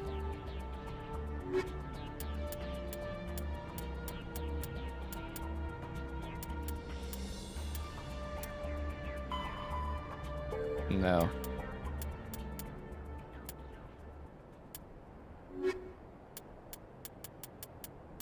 Ooh. Faster than larger warships are generally classified in one of 4 weights. Frigates Coffee break. are small, fast ships used for scouting and screening of larger vessels. Frigates often operate in wolf pack flotillas. Cruisers are middleweight combatants, faster than dreadnoughts and more heavily armed than frigates. Cruisers are the standard patrol unit and often lead frigate flotillas. Dreadnoughts are kilometer-long capital ships mounting heavy, long-range firepower. They are only deployed for the most vital missions. Carriers are dreadnought-sized vessels that also carry large numbers of fighters. Smaller vessels are almost exclusively used in a support role to the warships during combat. Fighters are one-man craft used to perform close-range attacks on enemy ships. Interceptors are one-man craft optimized for destroying opposing fighters. The Normandy is a prototype starship developed by the Human Systems Alliance with the assistance of the Citadel Council. It is optimized for scouting and reconnaissance missions in unstable regions using state-of-the-art stealth technology. For most ships, the heat generated through standard operations is easily detectable against the absolute zero background of space. The Normandy, however, is able to temporarily sink this heat within the hull.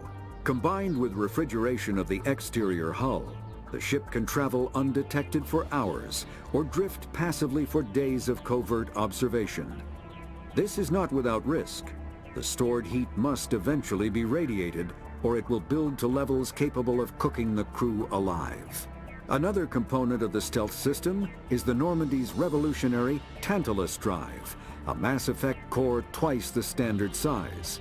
The Tantalus drive generates mass concentrations that the Normandy falls into, allowing it to move without the use of heat-emitting thrusters. Nice. Okay, I think we're done on this planet, right? Sweet. So you can find other deposits and stuff randomly if you look around.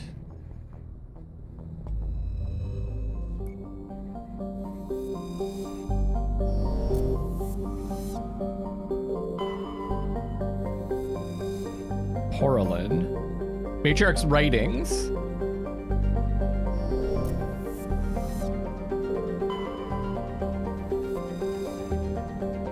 Well, dreadfully inhospitable to humans, Patavig is suitable for colonization by the Volus. Negotiations between the system's alliance and the Volus's patrons, the Turian hierarchy, have made good progress.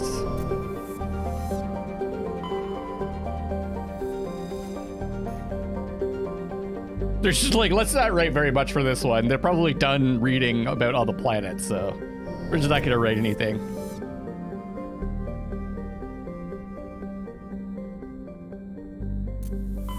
Okay, did I go here? I think I did. I think it was the one on the right that I didn't go to yet. Yeah, there's salamis. Okay.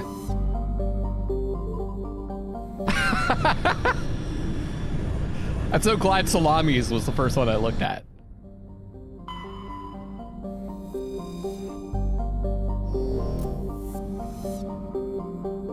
Oh, unknown. Asteroid.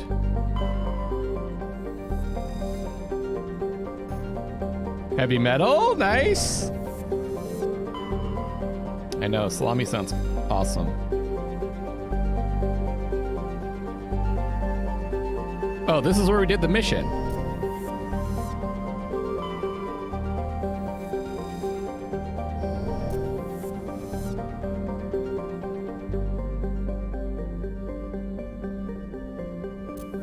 I wish you would get some sense of geographical orientation for this. It's hard to tell where each race has territory. Yeah, there's got to be like a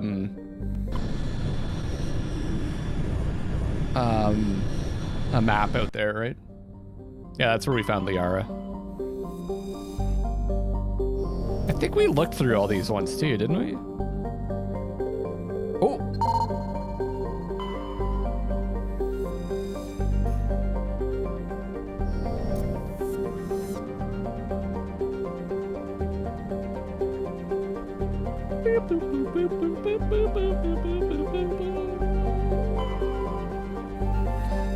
Oh, Mass Effect 3 has a map?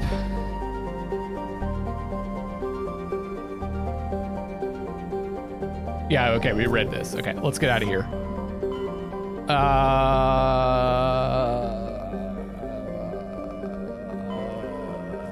Hold on.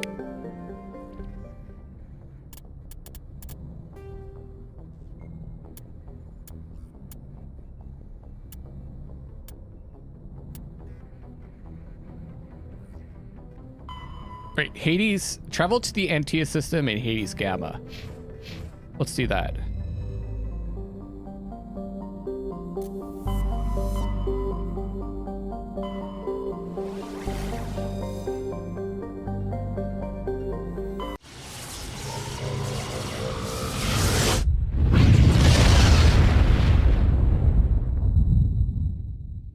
And then I guess we like, after we do this, we like maybe go back to the Citadel to like turn in some of these quests. A gecko is a standard terrestrial with thin atmosphere of Krypton and Xenon. Due to the extremely rough crater terrain, starships are discouraged from landing. Not a problem. Survey, okay. Gas deposits. Oh. Active scans by survey ships have returned tantalizing indications of massive solid structures deep within the atmosphere, too regular in pattern to be anything natural. Some believe Ploba is a Jupiter brain, a planet-sized supercomputer. Whoa. Adherents of this theory have fruitlessly beamed signals toward the sunken megastructures, hoping to get the machine's attention. 42.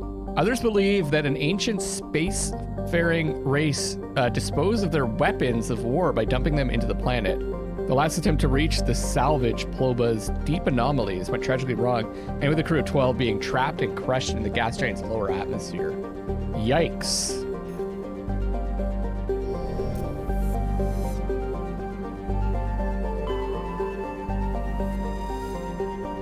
Trebin is a modest terrestrial world with an atmosphere, okay.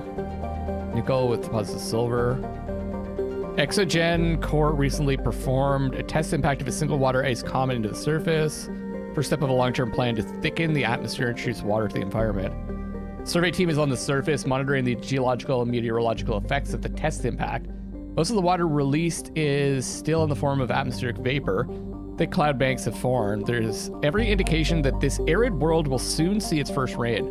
Survey team's progress has been hampered by frequent mechanical or computer failures. So this must be where that team was lost.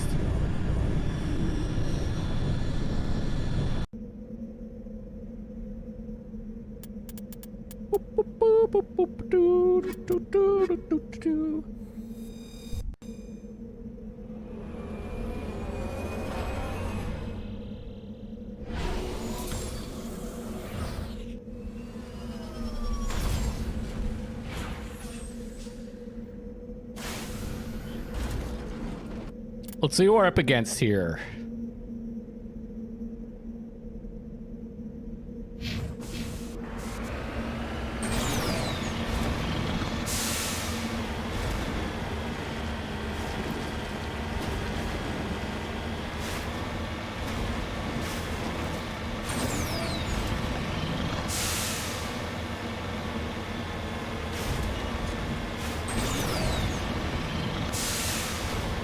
There's just no music on this one. It's just like this droning sound.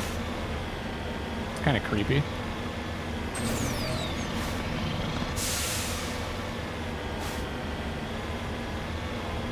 This reminds me, you know what movie I'm super excited for?